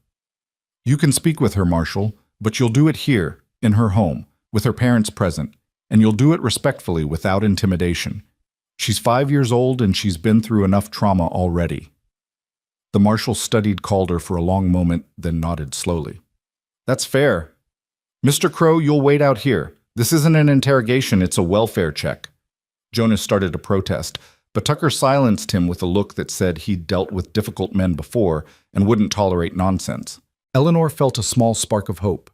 The Marshal seemed like a reasonable man, someone who might actually listen to truth, instead of just enforcing whatever the loudest voice demanded. They brought Mira out to the porch, Eleanor carrying her because the child had gone rigid with fear when she'd heard strange voices. Mira buried her face in her mother's shoulder, trembling. Marshall Tucker removed his hat and knelt down on the porch, bringing himself below Mira's eye level, a gesture that reminded Eleanor painfully of the way Calder had first approached her daughter. Some men understood how to seem less threatening to frightened children. "Hello there, Mira. My name is William. Can you look at me for just a moment?" Slowly, Mira turned her head, peeking out at the marshal with wide, dark eyes. "That's good. I'm not here to hurt you or scare you, I promise. I just want to make sure you're all right. Can you tell me if you're being treated well here?" Mira nodded, still pressed against Eleanor. "Can you use words, sweetheart? Are these people kind to you?" "Yes." Mira's voice was barely above a whisper. "Mama and Papa Calder are very kind." "Papa Calder?" Tucker glanced at Calder, then back to Mira. "Is that what you call Mr. Boone?" "Yes. He's my papa now. My real papa went to heaven, but Papa Calder takes care of us. He gives me honey when I'm sick and teaches me about horses and reads me stories before bed." The words came faster now, as if once started, Mira couldn't stop. "And he makes Mama smile, and he never yells. And he said nobody will take me away because I'm his daughter, and he protects what's his." Tucker's expression softened. He looked at Calder with something approaching respect, then turned back to Mira. "Are you afraid of anyone here?" "No." "Not your mama or Papa Calder?" "No, they would never hurt me. They love me." Mira turned in Eleanor's arms to point at Jonas, who stood fuming at the edge of the yard. "He's the bad man, Uncle Jonas. He's mean and scary, and he wants to take me away from Mama. Don't let him, Mr. William. Please don't let him." The marshal stood slowly, settling his hat back on his head. He looked from Mira's frightened face to Eleanor's protective grip to Calder's steady, unflinching stance. Then he looked at Jonas, and his expression hardened. "Mr. Crow, I've seen a lot of custody disputes in my time. I've seen children who are genuinely in danger, genuinely being mistreated or neglected. This," he gestured to the porch, "is not that. This is a child who's happy, healthy, and loved, living with two parents who are properly married and legally documented. Whatever your grievances might be, they don't warrant removing this child from her home." "That's not your decision to make," Jonas's voice cracked with fury. "I have legal standing. You have paperwork that may or may not hold up in court. What you don't have is any evidence of wrongdoing here." Tucker's voice was firm. "I'm not removing this child, and I'm not filing charges. If you want to pursue this, Mr. Crow, you take it to a Texas court and let a judge sort it out. But you leave these people alone in the meantime." "I'll have your badge for this. I have connections, I have resources. Then use them in court, like a civilized man." Tucker mounted his horse, and his 3 deputies did the same. "Mr. Boone, Mrs. Boone, I apologize for the disturbance. You have my word that unless a court orders otherwise, no one will be coming to take your daughter." He tipped his hat to them, then fixed Jonas with a hard stare. "Mr. Crow, I suggest you leave these good people in peace, and I'll be watching to make sure you do." They rode off, leaving Jonas standing alone in the yard. For a moment he just stood there, his face working through rage and disbelief. Then he turned to Calder and Eleanor, and the look in his eyes was pure venom. "This isn't finished," he said, his voice shaking. "You think you've won, but you haven't. I'll find a way. I'll find a lawyer who knows how to expose fraud. I'll find a judge who'll see through your pathetic charade, and I'll make sure both of you pay for this." Calder descended the porch steps slowly, deliberately, until he was standing directly in front of Jonas. When he spoke, his voice was quiet, but carried across the yard with perfect clarity. "If you come back here, if you send anyone else here, if you so much as send a threatening letter to my family, I will make it my personal mission to ruin you. I'll hire investigators to dig into every shady deal you've ever made, every bribe you've paid, every law you've bent. I'll expose you in every newspaper from here to Missouri. And Jonas?" He leaned in close. "I have the money and the connections to do it. So ask yourself if this is really worth it." Jonas's face went white, then red. For a moment, Eleanor thought he might actually take a swing at Calder, but then sense, or maybe just cowardice, prevailed. Jonas spat in the dirt at Calder's feet and stalked to his horse. "You'll regret this," he threw over his shoulder as he mounted. "All of you will regret this." He rode off at a gallop, disappearing down the road in a cloud of dust and impotent fury. The silence that followed was profound. Eleanor stood on the porch, still holding Mira, and felt every muscle in her body begin to shake. They'd done it. They'd faced Jonas with the law on his side, and they'd won. Calder climbed the steps and put his arm around both of them, creating a protective circle. "It's over," he said softly. "The worst is over." "Is it really?" Eleanor's voice cracked. "Or will he just keep trying?" "Let him try." Calder's voice was fierce now, protective. "Every time he comes at us, we'll be ready. And every time he'll lose, because we have what he doesn't, truth, law, and love on our side. That's a combination he can't beat." That night, they sat together long after Mira had fallen asleep. Eleanor made coffee and they drank it in silence, processing everything that had happened. The relief was overwhelming, but underneath it was exhaustion, the bone-deep weariness of people who'd been fighting for so long, they'd forgotten what peace felt like. Finally, Calder spoke. "I need to ask you something, and I need you to be honest." Eleanor looked at him over her cup. "All right. Do you regret this? The marriage, the staying here, all of it? Because if Jonas is going to keep making trouble, it's going to be hard on all of us. And if you'd rather take Mira and try for California after all, I'll help you. No hard feelings."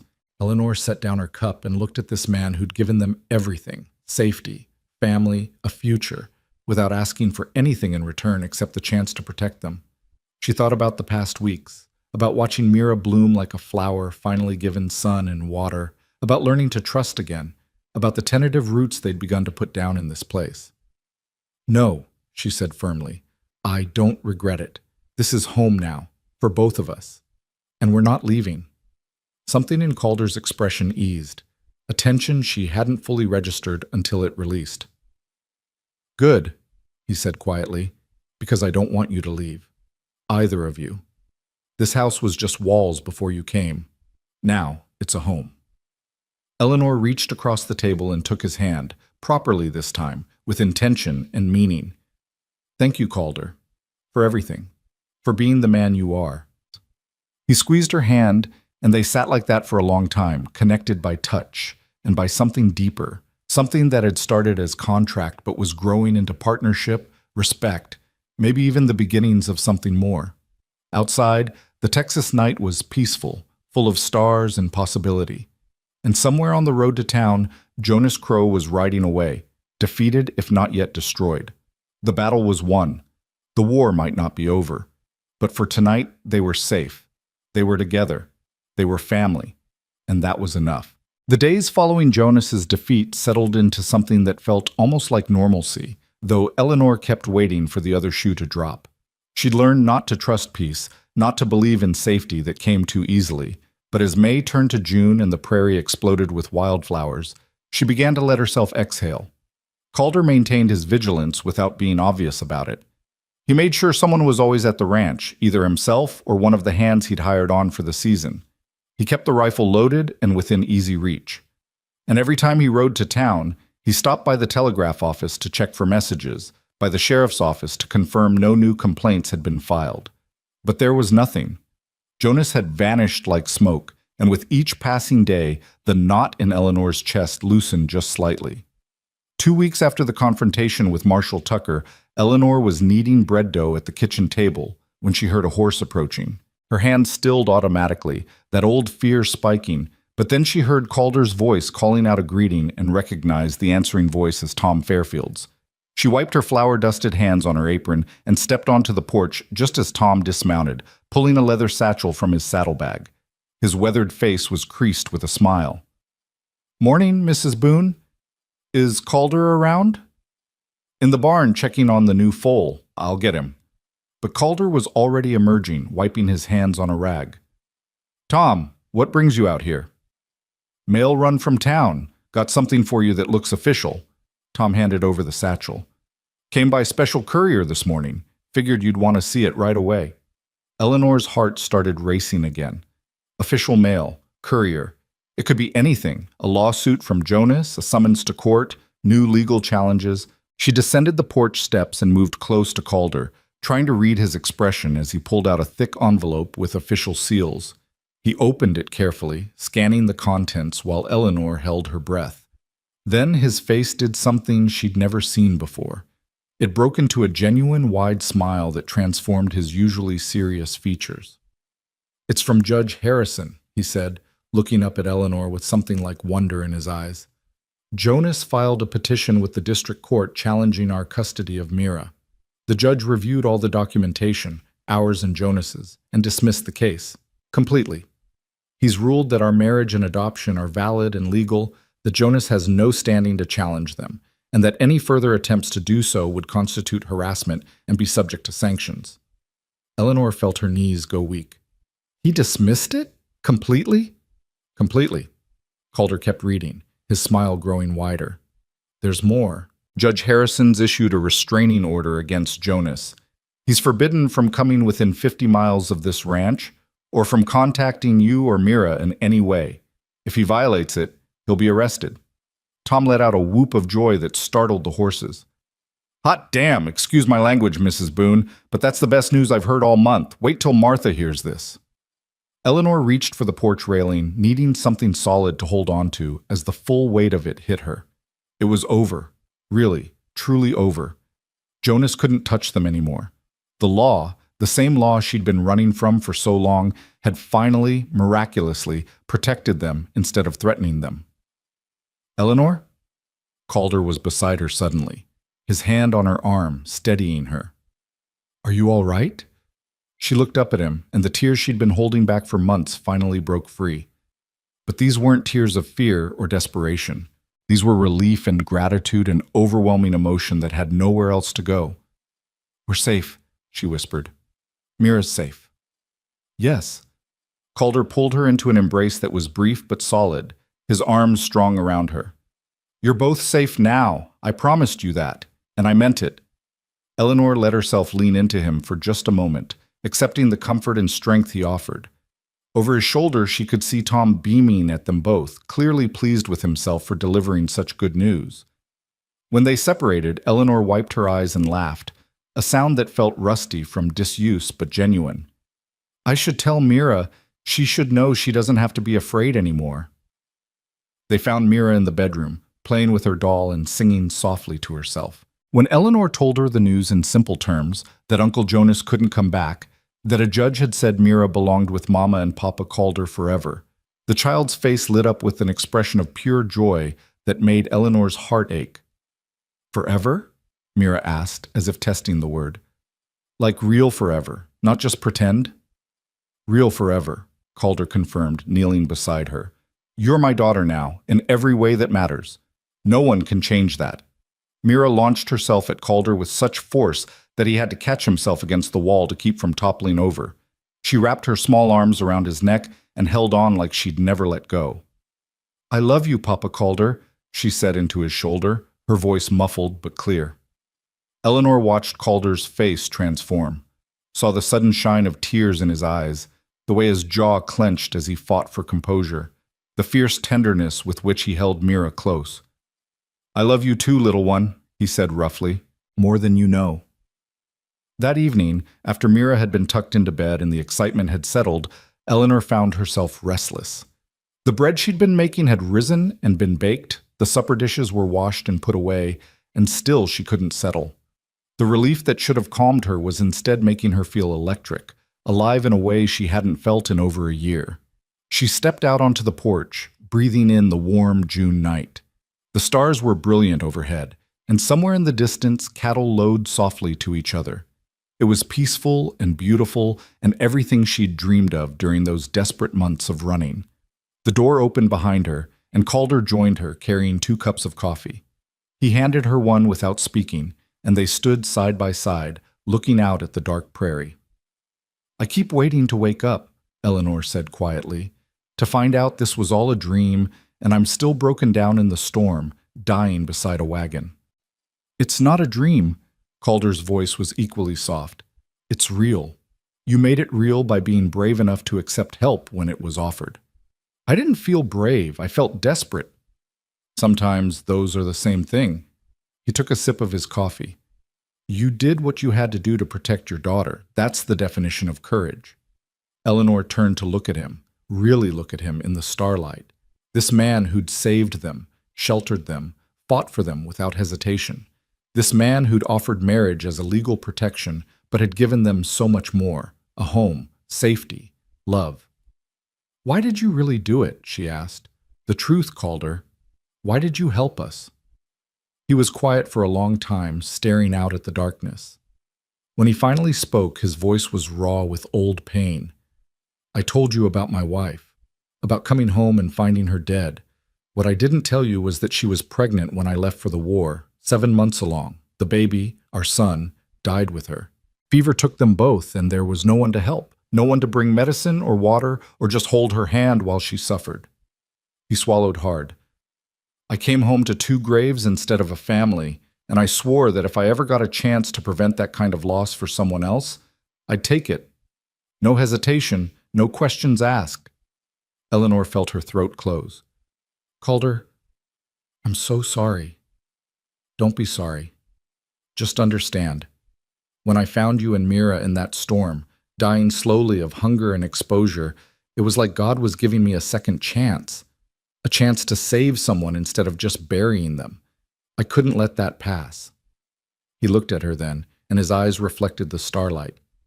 And then I got to know you, got to see how strong you are, how fierce in protecting what you love. Got to watch Mira come back to life, got to hear her laugh again. And somewhere along the way, this stopped being about redemption and started being about family. Family, Eleanor repeated softly. Yes, real family. Not just paper and convenience, but… He trailed off, as if afraid to finish the thought. Eleanor set down her coffee cup and took a step closer to him. They'd been dancing around this for weeks, the growing connection between them, the way casual touches lingered longer, the way they'd catch each other's eyes across the room and smile for no reason at all. But what? She prompted gently. Calder set down his own cup and turned to face her fully. But something real, something that matters. Eleanor, I know this started as a legal arrangement. I know I promised you your own space, your own choices, no expectations. And I'll honor that promise for as long as you want me to. But I need you to know… He took a breath. I need you to know that at some point, without meaning to, I fell in love with you. The words hung in the air between them, vulnerable and honest and terrifying. Eleanor's heart hammered in her chest, and for a moment she couldn't breathe. I don't expect you to say it back, Calder continued quickly. I know you married me for protection, for Mira's sake. I know your feelings might not… Stop, Eleanor interrupted. She reached up and placed her hand against his chest, feeling his heart racing under her palm. Just stop talking for a moment. He fell silent, watching her with barely contained hope and fear in his eyes. Eleanor had spent so long running, so long protecting herself and Mira, that she'd forgotten what it felt like to be vulnerable in a good way, to open herself up to possibility instead of just defending against threat. But standing here in the starlight with this good, honest, courageous man, she realized she didn't want to keep her heart locked away anymore. I didn't marry you for love, she said quietly. That's true. I married you because I was desperate and you offered salvation. But Calder, somewhere between that first terrible night and now, something changed for me too.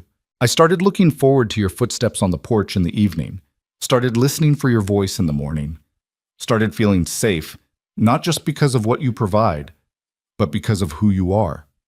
His hand came up to cover hers where it rested on his chest. Eleanor, I'm not good at this, she said, her voice shaking slightly. The pretty words and declarations?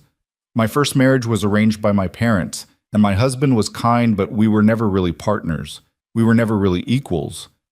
But with you, I feel like I could be. Like we could be.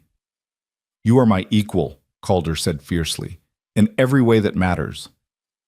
Then maybe… Eleanor took a breath, gathering her courage. Maybe we could try. Not just as a legal arrangement, but as a real marriage. As real partners building a real life together. The smile that broke across Calder's face was like sunrise, transforming everything. He raised her hand from his chest to his lips and kissed her knuckles gently, reverently. "I would like that," he said, his voice rough with emotion. "I would like that very much." Eleanor felt something unfurl in her chest, something that had been locked down tight for so long she'd forgotten it existed. Hope, joy, the possibility of happiness that wasn't just survival but actual contentment. "Can I kiss you?" Calder asked, and the fact that he asked, that he gave her the choice, made Eleanor love him even more. "Yes," she whispered. He leaned in slowly, giving her every opportunity to change her mind, but Eleanor didn't want to. She rose on her toes to meet him, and when their lips touched, it was gentle and sweet and full of promise. Not passionate like in romance novels, but real. A meeting of two people who'd both been broken and were choosing to be whole together. When they separated, Eleanor was smiling, really smiling, for the first time in longer than she could remember. Calder rested his forehead against hers, and they stood like that for a long moment, just breathing together. "We should probably talk about the practicalities," Eleanor said eventually, though she didn't move away. "About what this means, about sleeping arrangements, and—" "Tomorrow," Calder interrupted softly. "We can figure out all the details tomorrow. Tonight, can we just be happy?" Eleanor thought about all the time she'd had to plan every detail, prepare for every contingency, stay 3 steps ahead of disaster. Maybe it was time to just let herself feel something good without immediately analyzing it to death. "Yes," she agreed. "Tonight we can just be happy." They stayed on the porch until the coffee grew cold, talking quietly about everything and nothing, sharing stories from their pasts, hopes for the future, small observations about Mira's growing confidence and the ranch's improving fortunes. It was ordinary and extraordinary all at once, the kind of conversation that builds intimacy brick by brick. When Eleanor finally went to bed that night, she paused in the doorway of what had been her room and looked back at Calder, who was banking the fire in the stove. "Calder?" He looked up. "Thank you for everything, for saving us, for loving us." His smile was soft and genuine. "Thank you for letting me." Over the next few weeks, they found their new rhythm. It wasn't a dramatic change. They still maintained separate sleeping spaces for propriety, and because they both agreed they wanted to take things slowly, to build their relationship on solid ground rather than rushing into physical intimacy just because they were legally married. But there were small shifts that spoke to the deepening of their bond. Calder started reaching for Eleanor's hand when they sat together in the evenings. Eleanor began greeting him with a kiss when he came in from working, nothing scandalous, but enough to mark affection and connection. They made decisions together about the ranch and Mira's education, functioning as true partners rather than landlord and reluctant tenant.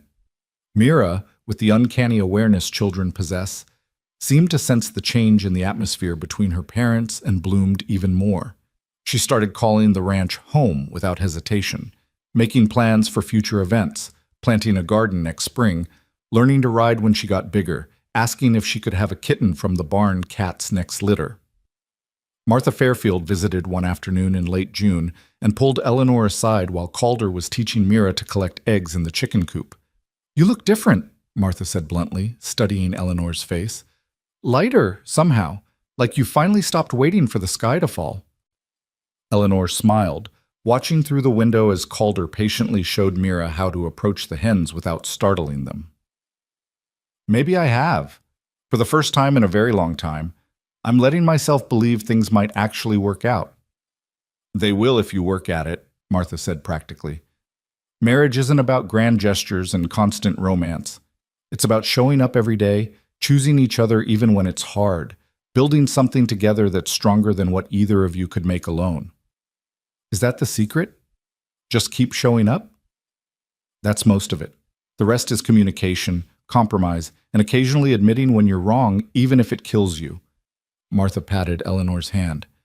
"But you two are starting from a good place. You respect each other. That's rarer than you'd think." Through the window, Mira squealed with delight as a hen jumped out of her reach, and Calder's laugh rang out, deep and genuine and full of joy. Eleanor felt her heart swell with an emotion so powerful it almost hurt. "I love him," she said, the words surprising her even as she spoke them. "I really do love him," Martha smiled. I know. Anyone with eyes can see it. The question is, have you told him? Eleanor realized she hadn't. Not in so many words.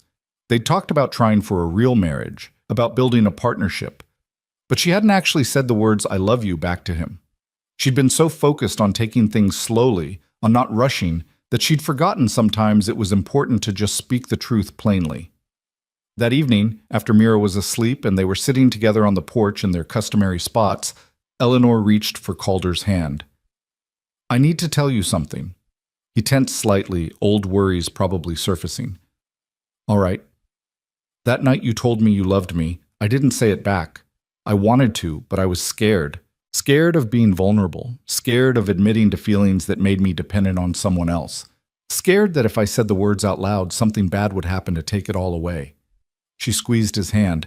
But I'm tired of being scared, so I'm saying it now. I love you, Calder Boone. I love who you are, how you make me feel safe and respected and valued. I love how you are with Mira, how patient and kind and strong. I love that you gave us everything and asked for nothing in return. I just love you. Calder's eyes shone in the lamplight. He lifted her hand to his lips again, kissing it with such tenderness that Eleanor felt tears prick her own eyes. I love you too, he said, though she already knew. More every day. You and Mira are the best things that ever happened to me. Even though we brought chaos and danger and legal trouble into your peaceful life, he laughed. Even though, especially though, this house was too quiet before you came. Now it's full of life and laughter and love. That's worth any amount of trouble. They sat together as the stars came out, making quiet plans for the future. Calder wanted to expand the cattle operation, maybe hire another hand or two. Eleanor was thinking about starting a vegetable garden, maybe some chickens beyond the few they already had, contributing to the ranch's productivity in ways that suited her skills. They talked about Mira's education, whether to hire a tutor or wait until she was old enough for the small schoolhouse in town. They were building something, Eleanor realized. Not just surviving, but actually creating a life together. It was terrifying and exhilarating all at once. 3 days later, Eleanor was mixing biscuit dough for supper when Calder came in from town earlier than expected, his face serious but not worried. He carried a newspaper folded under his arm. Eleanor, you should see this. She wiped her hands and took the paper he offered. It was the St. Louis Gazette, several weeks old but still readable. Calder pointed to a small article on the third page. Local man arrested for fraud and embezzlement, read the headline. Eleanor's eyes skimmed the text, her heart beginning to race. Jonas Crow had been arrested in St. Louis on charges of embezzling funds from the estate he'd been managing, the same estate that included Mira's inheritance. Apparently, an investigation triggered by his failed custody attempt had uncovered years of financial misconduct. He was currently awaiting trial and facing significant prison time. Eleanor read the article twice, making sure she understood. Jonas wasn't just defeated, he was destroyed.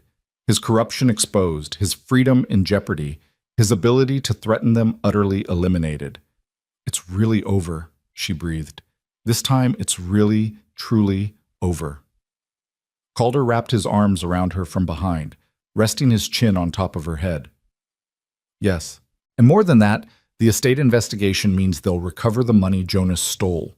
Mira's inheritance will be protected, probably even increased with penalties and interest. When she turns 18, she'll have something substantial waiting for her. Eleanor turned in his arms, looking up at him. We should tell her, not the complicated parts, but that Uncle Jonas can never bother us again, that he can't hurt anyone else. They sat Mira down after supper, explaining in simple terms that Uncle Jonas had done bad things and was going to face consequences, that she was safe forever now, that nothing and no one would ever take her away from her family.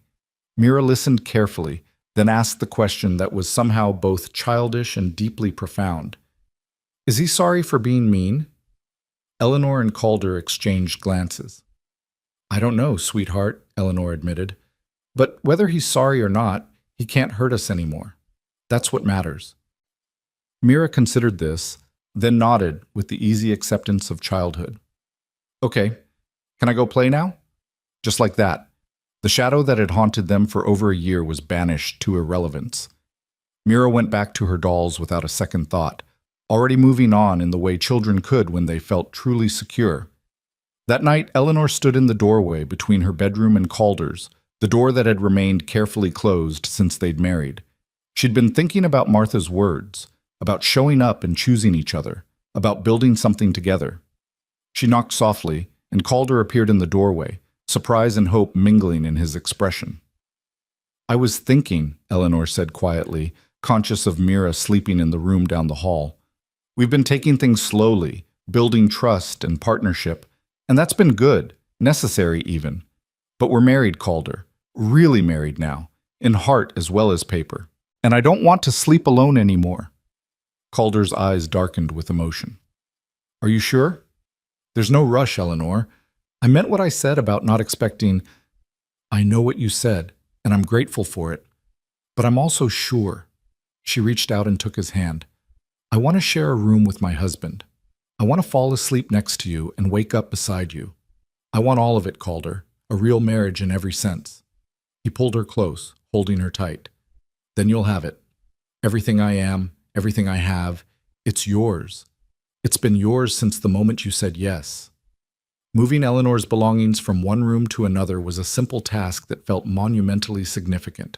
They did it together the next morning while Mira helped, the child delighted by this visible sign that her parents were truly together now. "Are you going to have a baby?" Mira asked with the blunt curiosity of a 5-year-old, and Eleanor nearly dropped the armful of dresses she was carrying. Calder coughed to cover a laugh, then knelt beside Mira. "Maybe someday, if we're blessed with one. Would you like a little brother or sister?" Mira considered this seriously. "Only if they don't touch my dolls." Eleanor and Calder exchanged amused glances over her head. The thought of a baby, of expanding their family, was both thrilling and terrifying. But it was also possible now in a way it hadn't been before, when every day was about survival rather than building a future. As June faded into July, the ranch flourished. The cattle were thriving. The garden Eleanor had planted was producing vegetables in abundance. And Calder had successfully negotiated contracts with 2 buyers in Fort Worth that would bring substantial income come fall roundup. They were building something sustainable, something that would provide security for years to come. But more than the material success, the emotional landscape of the ranch had transformed. The house that had been silent and lonely when Eleanor first arrived was now full of life.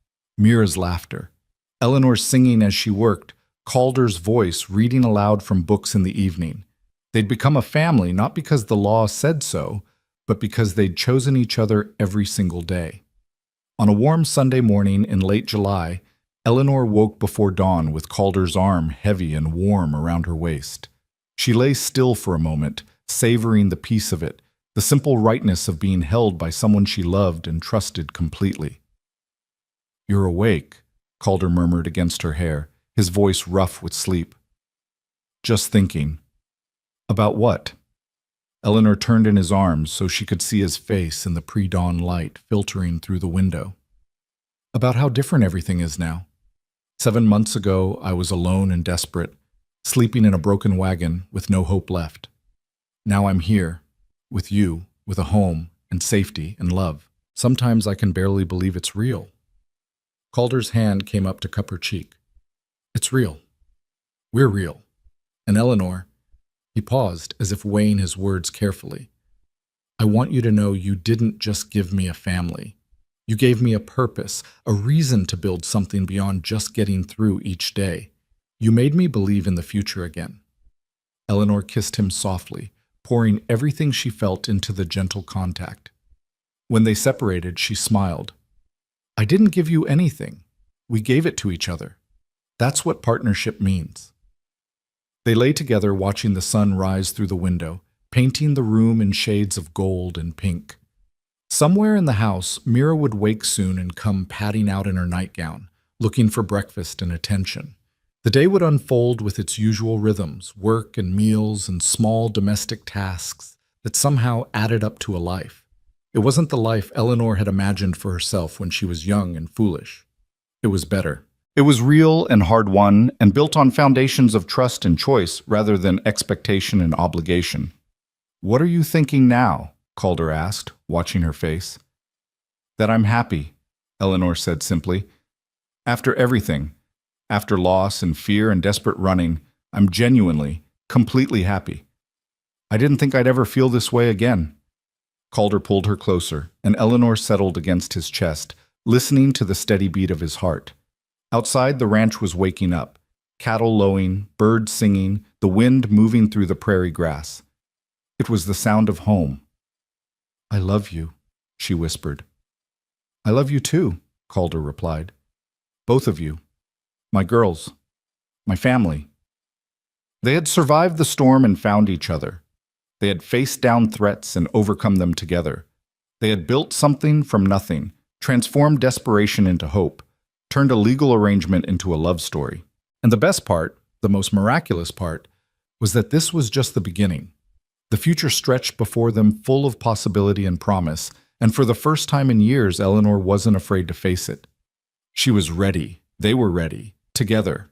The letter arrived on a Thursday morning in early August, carried by a courier who'd ridden hard from Fort Worth. Eleanor was hanging sheets on the line when she saw the dust cloud approaching, and her first instinct was still that old, familiar dread.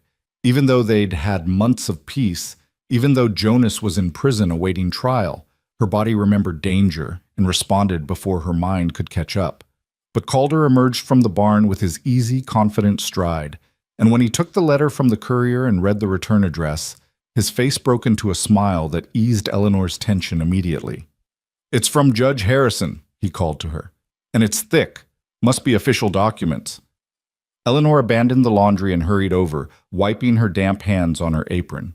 Calder waited for her before opening the envelope, a courtesy that still made her heart warm even after months of such small gestures of partnership. Inside were several official-looking papers and a personal letter in the judge's neat handwriting. Calder read the letter aloud while Eleanor scanned the legal documents over his shoulder. The news was better than they could have hoped. The investigation into Jonas's embezzlement had concluded, and he'd been found guilty on multiple counts of fraud and theft. He was sentenced to 10 years in prison with no possibility of early release. More importantly, the court had ordered full restitution of all stolen funds, plus damages and interest. The executor managing the recovery process had written to inform them that Mira's inheritance had been fully restored and actually increased substantially. Jonas had been skimming from the estate for years before William's death, and all of it was being returned. "There's more," Calder said, his voice thick with emotion. He held up another document. "Judge Harrison has issued a permanent order terminating any and all claims Jonas Crow might have had regarding Mira. Even when he's released from prison, he'll be legally barred from contacting her or you. It's over, Eleanor. Completely and permanently over." Eleanor felt her knees go weak, and Calder steadied her with his free arm around her waist. After all this time, after all the running and fear and desperate fighting, it was truly finished. Jonas was gone, his threats neutralized, his ability to harm them destroyed utterly. "I need to sit down," she managed. They sat together on the porch steps, still reading through the documents, making sure they understood every detail. The trust that would hold Mira's inheritance until she turned 18 was being managed by a reputable firm in St. Louis, with quarterly statements to be sent to Eleanor and Calder as Mira's legal guardians. The amount was substantial, enough to ensure Mira's future education, a good dowry when she married, or capital to start a business if she chose. Everything William had wanted for his daughter, everything Jonas had tried to steal, was now secured forever. "What are you thinking?" Calder asked, watching Eleanor's face. "I'm thinking about William," she admitted. "My first husband. He was a good man, just not a strong one. He couldn't stand up to Jonas, couldn't protect us the way we needed protecting. But he loved Mira so much, and he wanted her to have every opportunity."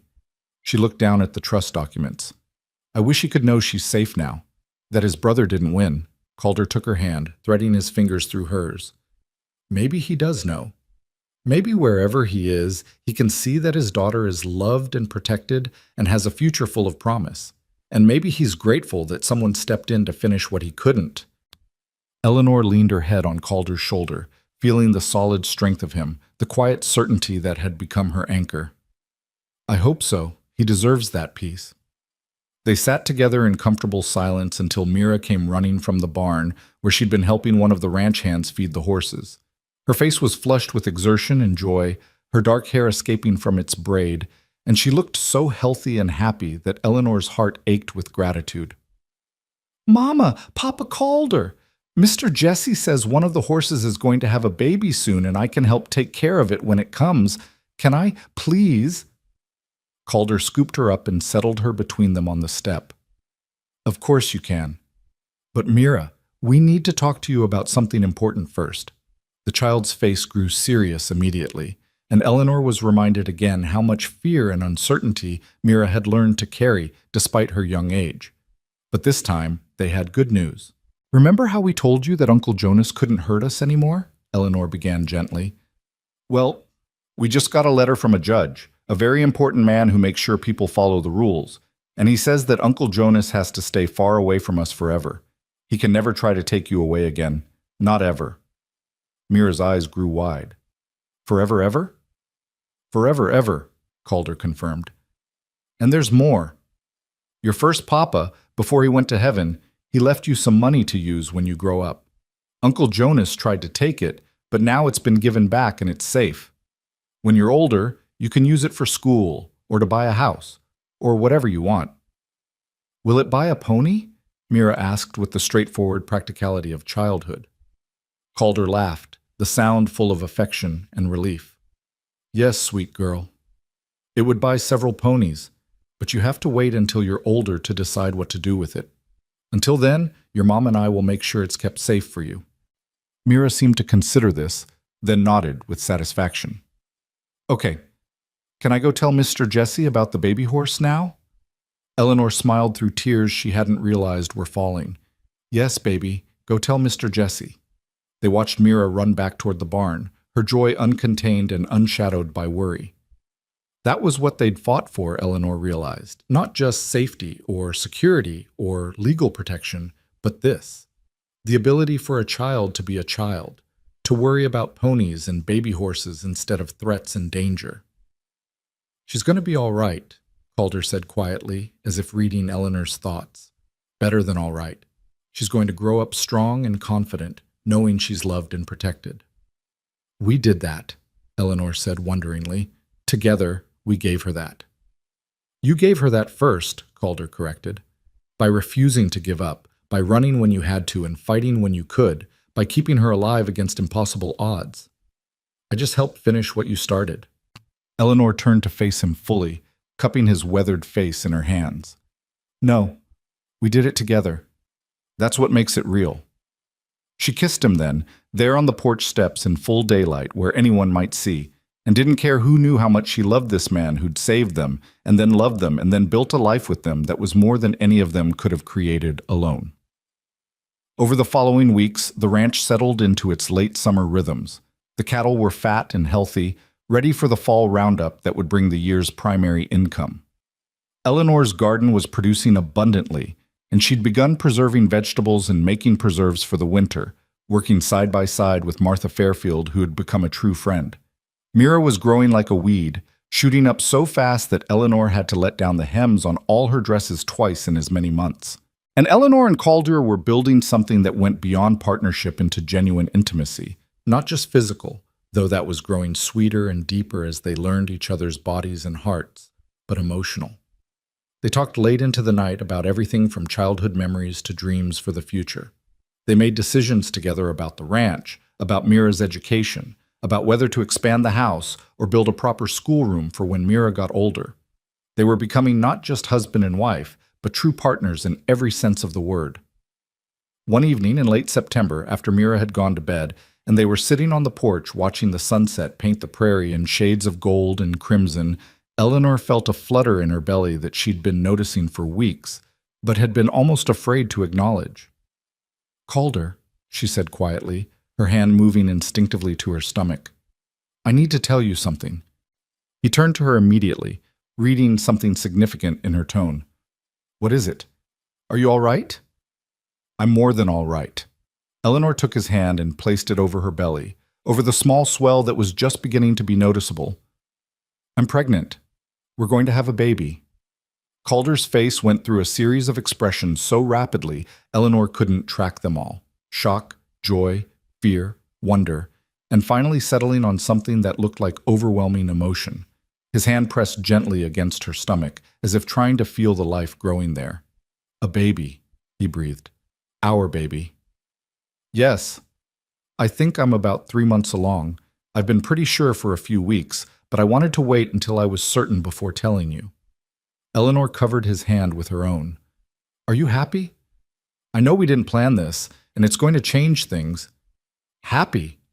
Calder's voice cracked. "Eleanor, I don't even have words for what I am. After losing my first wife and child, I never thought I'd get another chance at this. Never thought I'd get to be a father, to hold my own baby, to build this kind of family." He pulled her close, his arms gentle around her. "You've given me everything, more than I ever dreamed possible." Eleanor let herself be held, feeling his heart racing against her cheek, feeling her own heart answer with equal intensity. This baby hadn't been planned, but it was already so wanted, so anticipated, so loved. "Mira's going to be a big sister," she said, smiling at the thought. "She'll be wonderful at it. She'll be bossy and overprotective and probably try to mother the baby constantly," Calder predicted with a laugh. "And she'll be perfect." They told Mira the next morning over breakfast, and the child's reaction was everything they could have hoped for. She squealed with delight, immediately demanding to know if it would be a boy or girl, when it would arrive, if she could help take care of it, and whether it would like horses as much as she did. "We won't know if it's a boy or girl until it's born," Eleanor explained, pulling Mira onto her lap. "But the baby should arrive sometime in March, when spring is just starting. And yes, you can absolutely help take care of your little brother or sister. Being a big sister is an important job." "I'll teach them everything," Mira declared with complete confidence. "How to feed chickens and brush horses and find the best rocks by the creek, and I'll make sure nobody is mean to them ever." Calder caught Eleanor's eye over Mira's head, and they shared a smile full of hope and contentment. This was their family, built from brokenness, forged in adversity, and now growing in ways none of them could have predicted. The news spread quickly through the small ranching community, and they received visits from neighbors bringing gifts and congratulations. Martha Fairfield came with a basket of baby clothes her own children had outgrown and practical advice about pregnancy and childbirth. Tom brought hand-carved wooden toys he'd made for each of his own children. Even the rough ranch hands who worked Calder's land seemed pleased, treating Eleanor with an extra gentleness that would have amused her if it hadn't been so touching. As fall progressed and Eleanor's belly grew more prominent, Calder became almost comically protective.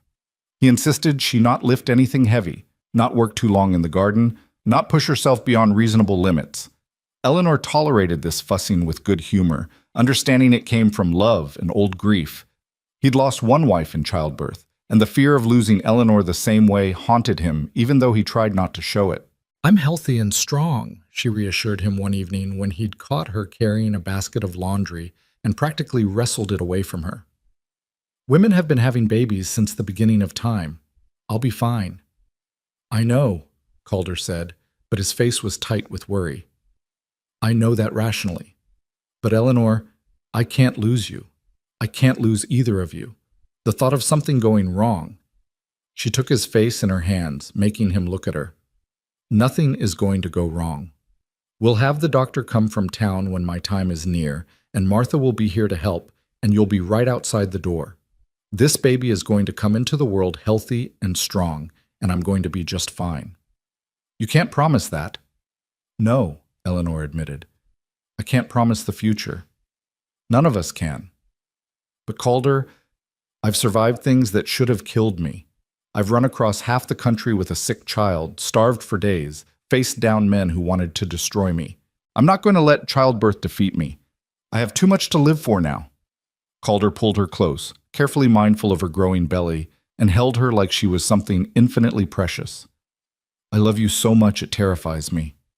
"I know," Eleanor whispered against his chest. "I love you the same way." The fall roundup came and went successfully, bringing in enough profit to expand the herd and make improvements to the ranch that had been waiting for better finances. Calder hired 2 more permanent hands, good men who could be trusted to help run things when the baby came, and he wanted to stay close to the house. He also began building an addition onto the house, a proper nursery with windows facing east to catch the morning sun, and a larger bedroom for Mira since she was getting too big for her small space.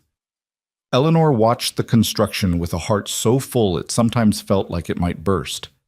This was what home looked like, she realized. Not just a roof and walls, but a place that grew and changed to accommodate the family living within it. A place built with care and intention and love. Winter arrived gently, bringing cool rains instead of harsh storms.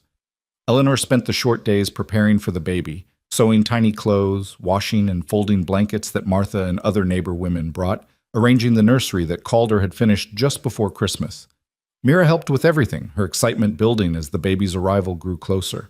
On Christmas Eve, they had a small celebration, just the three of them plus Tom and Martha Fairfield. They exchanged modest gifts, sang carols with more enthusiasm than skill, and ate a feast that Eleanor and Martha had prepared together. It was simple and warm and full of love, and Eleanor found herself thinking about the previous Christmas, spent hiding in a boarding house in Kansas, terrified and alone with a sick child, barely daring to hope they'd survive to see another holiday. The contrast was so stark, it took her breath away. "What are you thinking about?" Calder asked, finding her standing by the window after their guests had left, looking out at the clear winter night. "Just remembering last Christmas," Eleanor said. "How different everything was. How impossible this—" She gestured around the warm house, toward the bedroom where Mira slept peacefully, to her own rounded belly. "Would have seemed." Calder wrapped his arms around her from behind, his hands resting on her stomach where the baby was shifting and kicking. "You made it happen. Your courage, your refusal to give up." "We made it happen," Eleanor corrected, as she always did. "I couldn't have done any of this alone." "Maybe not," Calder conceded, "but you were already halfway to salvation when I found you. You'd already fought so hard, survived so much. I just helped with the last bit of the journey." Eleanor turned in his arms, awkward with her belly between them, but not caring. "You did more than help with the last bit. You gave us a home, a family, a future. You gave us everything. And you gave me a reason to build something instead of just existing." Calder's hand cupped her face tenderly. "We saved each other, Eleanor. That's the truth of it." They stood together by the window, watching snow begin to fall in soft, gentle flakes that caught the lamplight and turned to gold. Mira was asleep in her new, larger bedroom, the nursery stood ready and waiting, and the baby inside Eleanor kicked vigorously as if impatient to join the world. Everything was ready. Everything was right. The baby came on a warm day in late March, when the prairie was just beginning to green up after winter and wildflowers were starting to bloom in scattered patches of color. Eleanor's labor started before dawn, gentle at first but building steadily in intensity as the sun rose.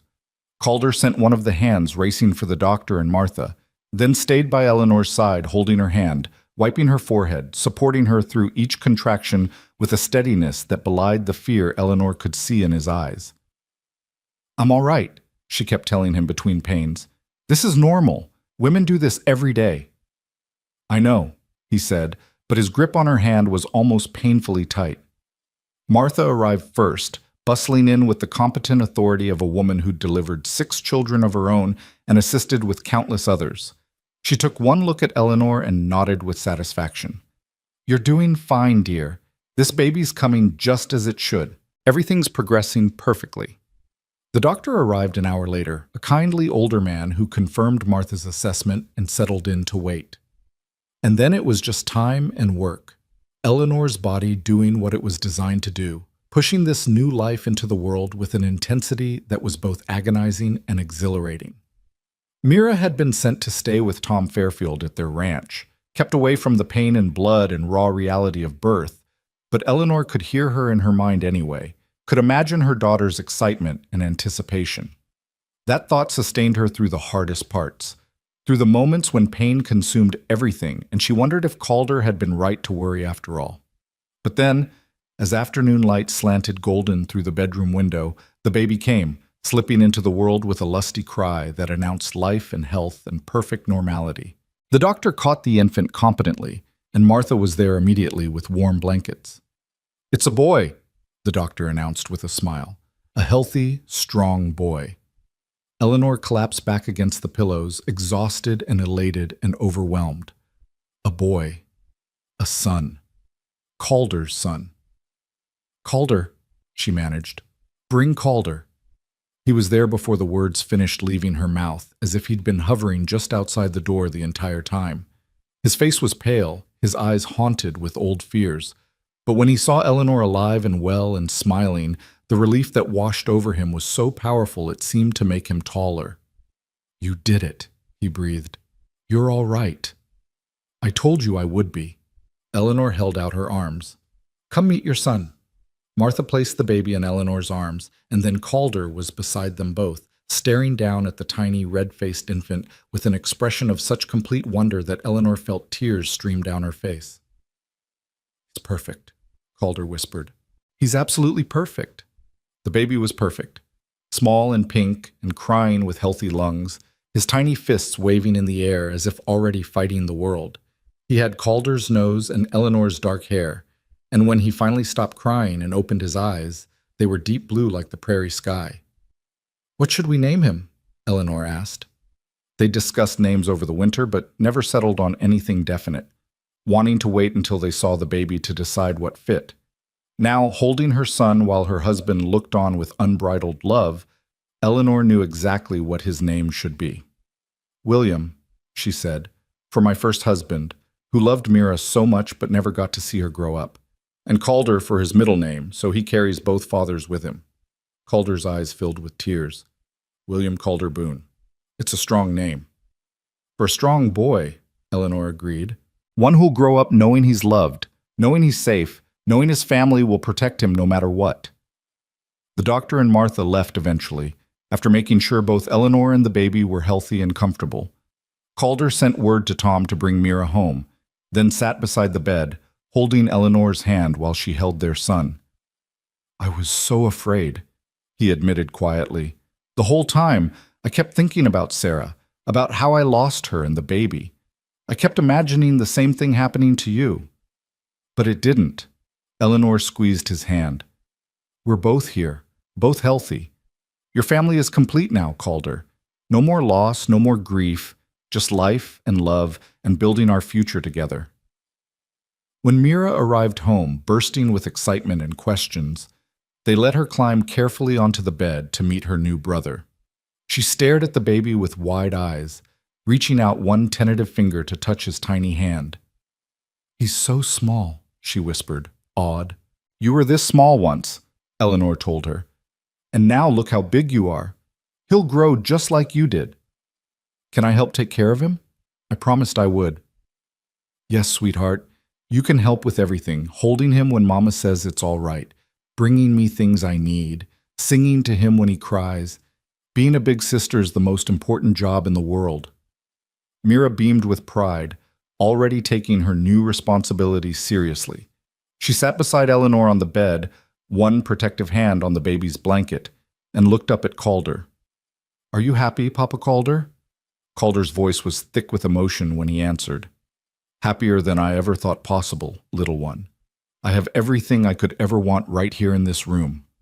They stayed like that as the afternoon light faded to evening, a family complete and whole, bound not just by law or biology, but by choice and love and shared survival. Eleanor looked around at her husband, her daughter, her newborn son, and felt peace settle over her like a blessing. This was what she'd been running toward all along, she realized. Not just away from danger, but toward this, toward home, toward family, toward the possibility of happiness she'd almost stopped believing in. The weeks that followed were a blur of sleepless nights and constant feeding, of learning to care for a newborn while managing a household and an energetic 5-year-old. But Eleanor had never been happier, exhausted, certainly, overwhelmed at times, but deeply, profoundly content in a way she'd never experienced before. Calder was an involved, devoted father, taking the baby from Eleanor whenever he could so she could rest, walking the floor with William in the middle of the night when the infant fussed, changing diapers with the same calm competence he brought to everything else. Watching him with their son, seeing the tenderness and care he showed, Eleanor fell in love with him all over again. Mira adapted to her role as big sister with enthusiasm, always wanting to help, always checking on the baby, always making sure he had what he needed. She'd found her purpose in protecting and caring for her little brother, and it gave her a confidence and maturity that made Eleanor proud. As spring progressed into summer and William grew from newborn to infant, the ranch prospered. The cattle multiplied, the crops flourished, and Calder's reputation as a fair and skilled rancher continued to spread. They received offers from other ranchers wanting to buy breeding stock, requests for Calder's advice on land management, invitations to become more involved in the growing community's governance. They were becoming established, Eleanor realized, not just surviving, but thriving, building something that would last, something they could pass down to their children and grandchildren. On a warm evening in June, they sat on the porch together, all four of them now, with William sleeping in Eleanor's arms and Mira playing with her dolls at their feet. The setting sun painted the prairie in shades of gold and amber, and the air was sweet with the scent of wildflowers and new grass. "Do you remember the first night we met?" Eleanor asked Calder quietly. "The storm, the broken wagon, how desperate everything was?" "I remember thinking I'd found you too late," Calder said, "that you and Mira were so close to dying that even help might not be enough. And now look at us." Eleanor gestured around at their home, their children, their life. "We made it. Not just survived, but actually built something beautiful." Calder took her free hand, bringing it to his lips. "You know what I think about sometimes? That storm, that broken wagon. What if I'd ridden a different direction that day? What if I hadn't gone out at all? What if I'd found you but turned away?"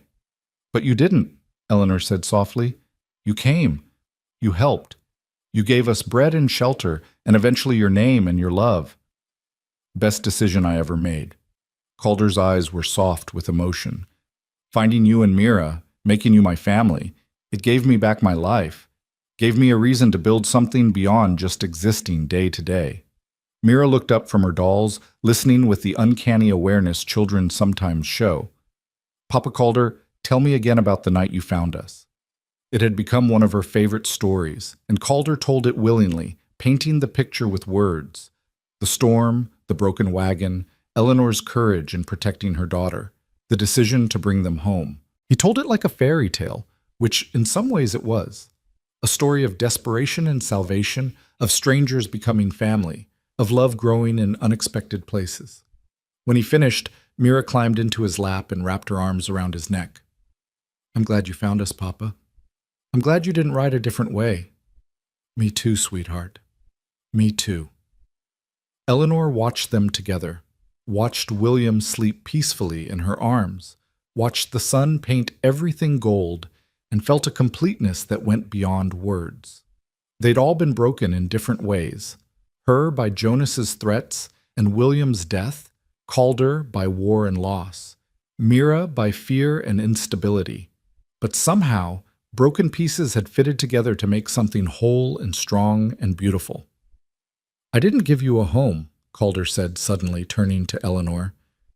"I've been thinking about that a lot lately, about what we've built here. And I realized you gave me the home. The shelter was already here, the house and land and walls. But you and Mira brought the life, the laughter, the love. You made it a home." Eleanor's eyes filled with tears. "We gave it to each other," she said, as she always did, as would always be the truth between them. "That's what makes it real, what makes it last. We chose each other every day, and we keep choosing each other. That's what home is." As the sun finally dipped below the horizon and stars began to emerge in the darkening sky, they gathered their children and went inside to the warm house that held all their hopes and dreams. Eleanor put William in his cradle in the nursery, while Calder helped Mira get ready for bed. Then they came together in the main room, Calder banking the fire, while Eleanor made sure everything was ready for the night. Before they went to their own bedroom, Calder pulled Eleanor into his arms and held her close, just breathing together in the quiet house. "Thank you," he whispered against her hair, "for saying yes that first night, for trusting me when you had no reason to, for building this life with me." "Thank you for finding us," Eleanor whispered back, "for being the kind of man who rides out in storms to help strangers, for loving us when we had nothing to offer but trouble." "You offered everything," Calder corrected. "Hope, purpose, family, love. everything that matters.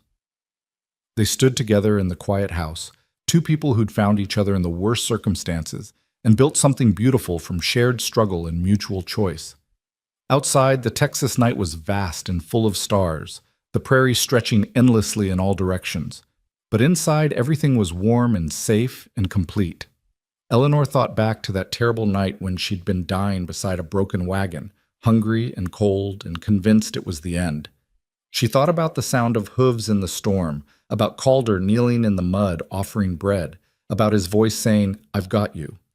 She thought about every choice that had led them here, every moment of courage and trust and hope. "We made it," she said softly, more to herself than to Calder.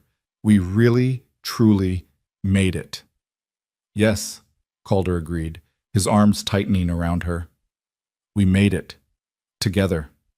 And in that warm house on the Texas prairie, surrounded by the children they'd fought so hard to protect and the love they'd built from desperation and hope, Eleanor finally let go of the last shadows of fear and doubt. The running was over. The fighting was finished. The desperate scramble for survival had transformed into something far greater. A life worth living, a family worth keeping, a home worth cherishing. They'd started with nothing but a loaf of bread shared in a storm. They'd built everything from that single act of kindness. And as they went to bed that night in the house that held their family and their future, Eleanor knew with absolute certainty that this was how their story was meant to end. Not with dramatic triumph or fairy tale perfection, but with this: quiet contentment, steady love, and the simple miracle of being home. The widow who'd whispered, "We haven't eaten in 5 days," had become a wife, a mother, a partner in building something that would last.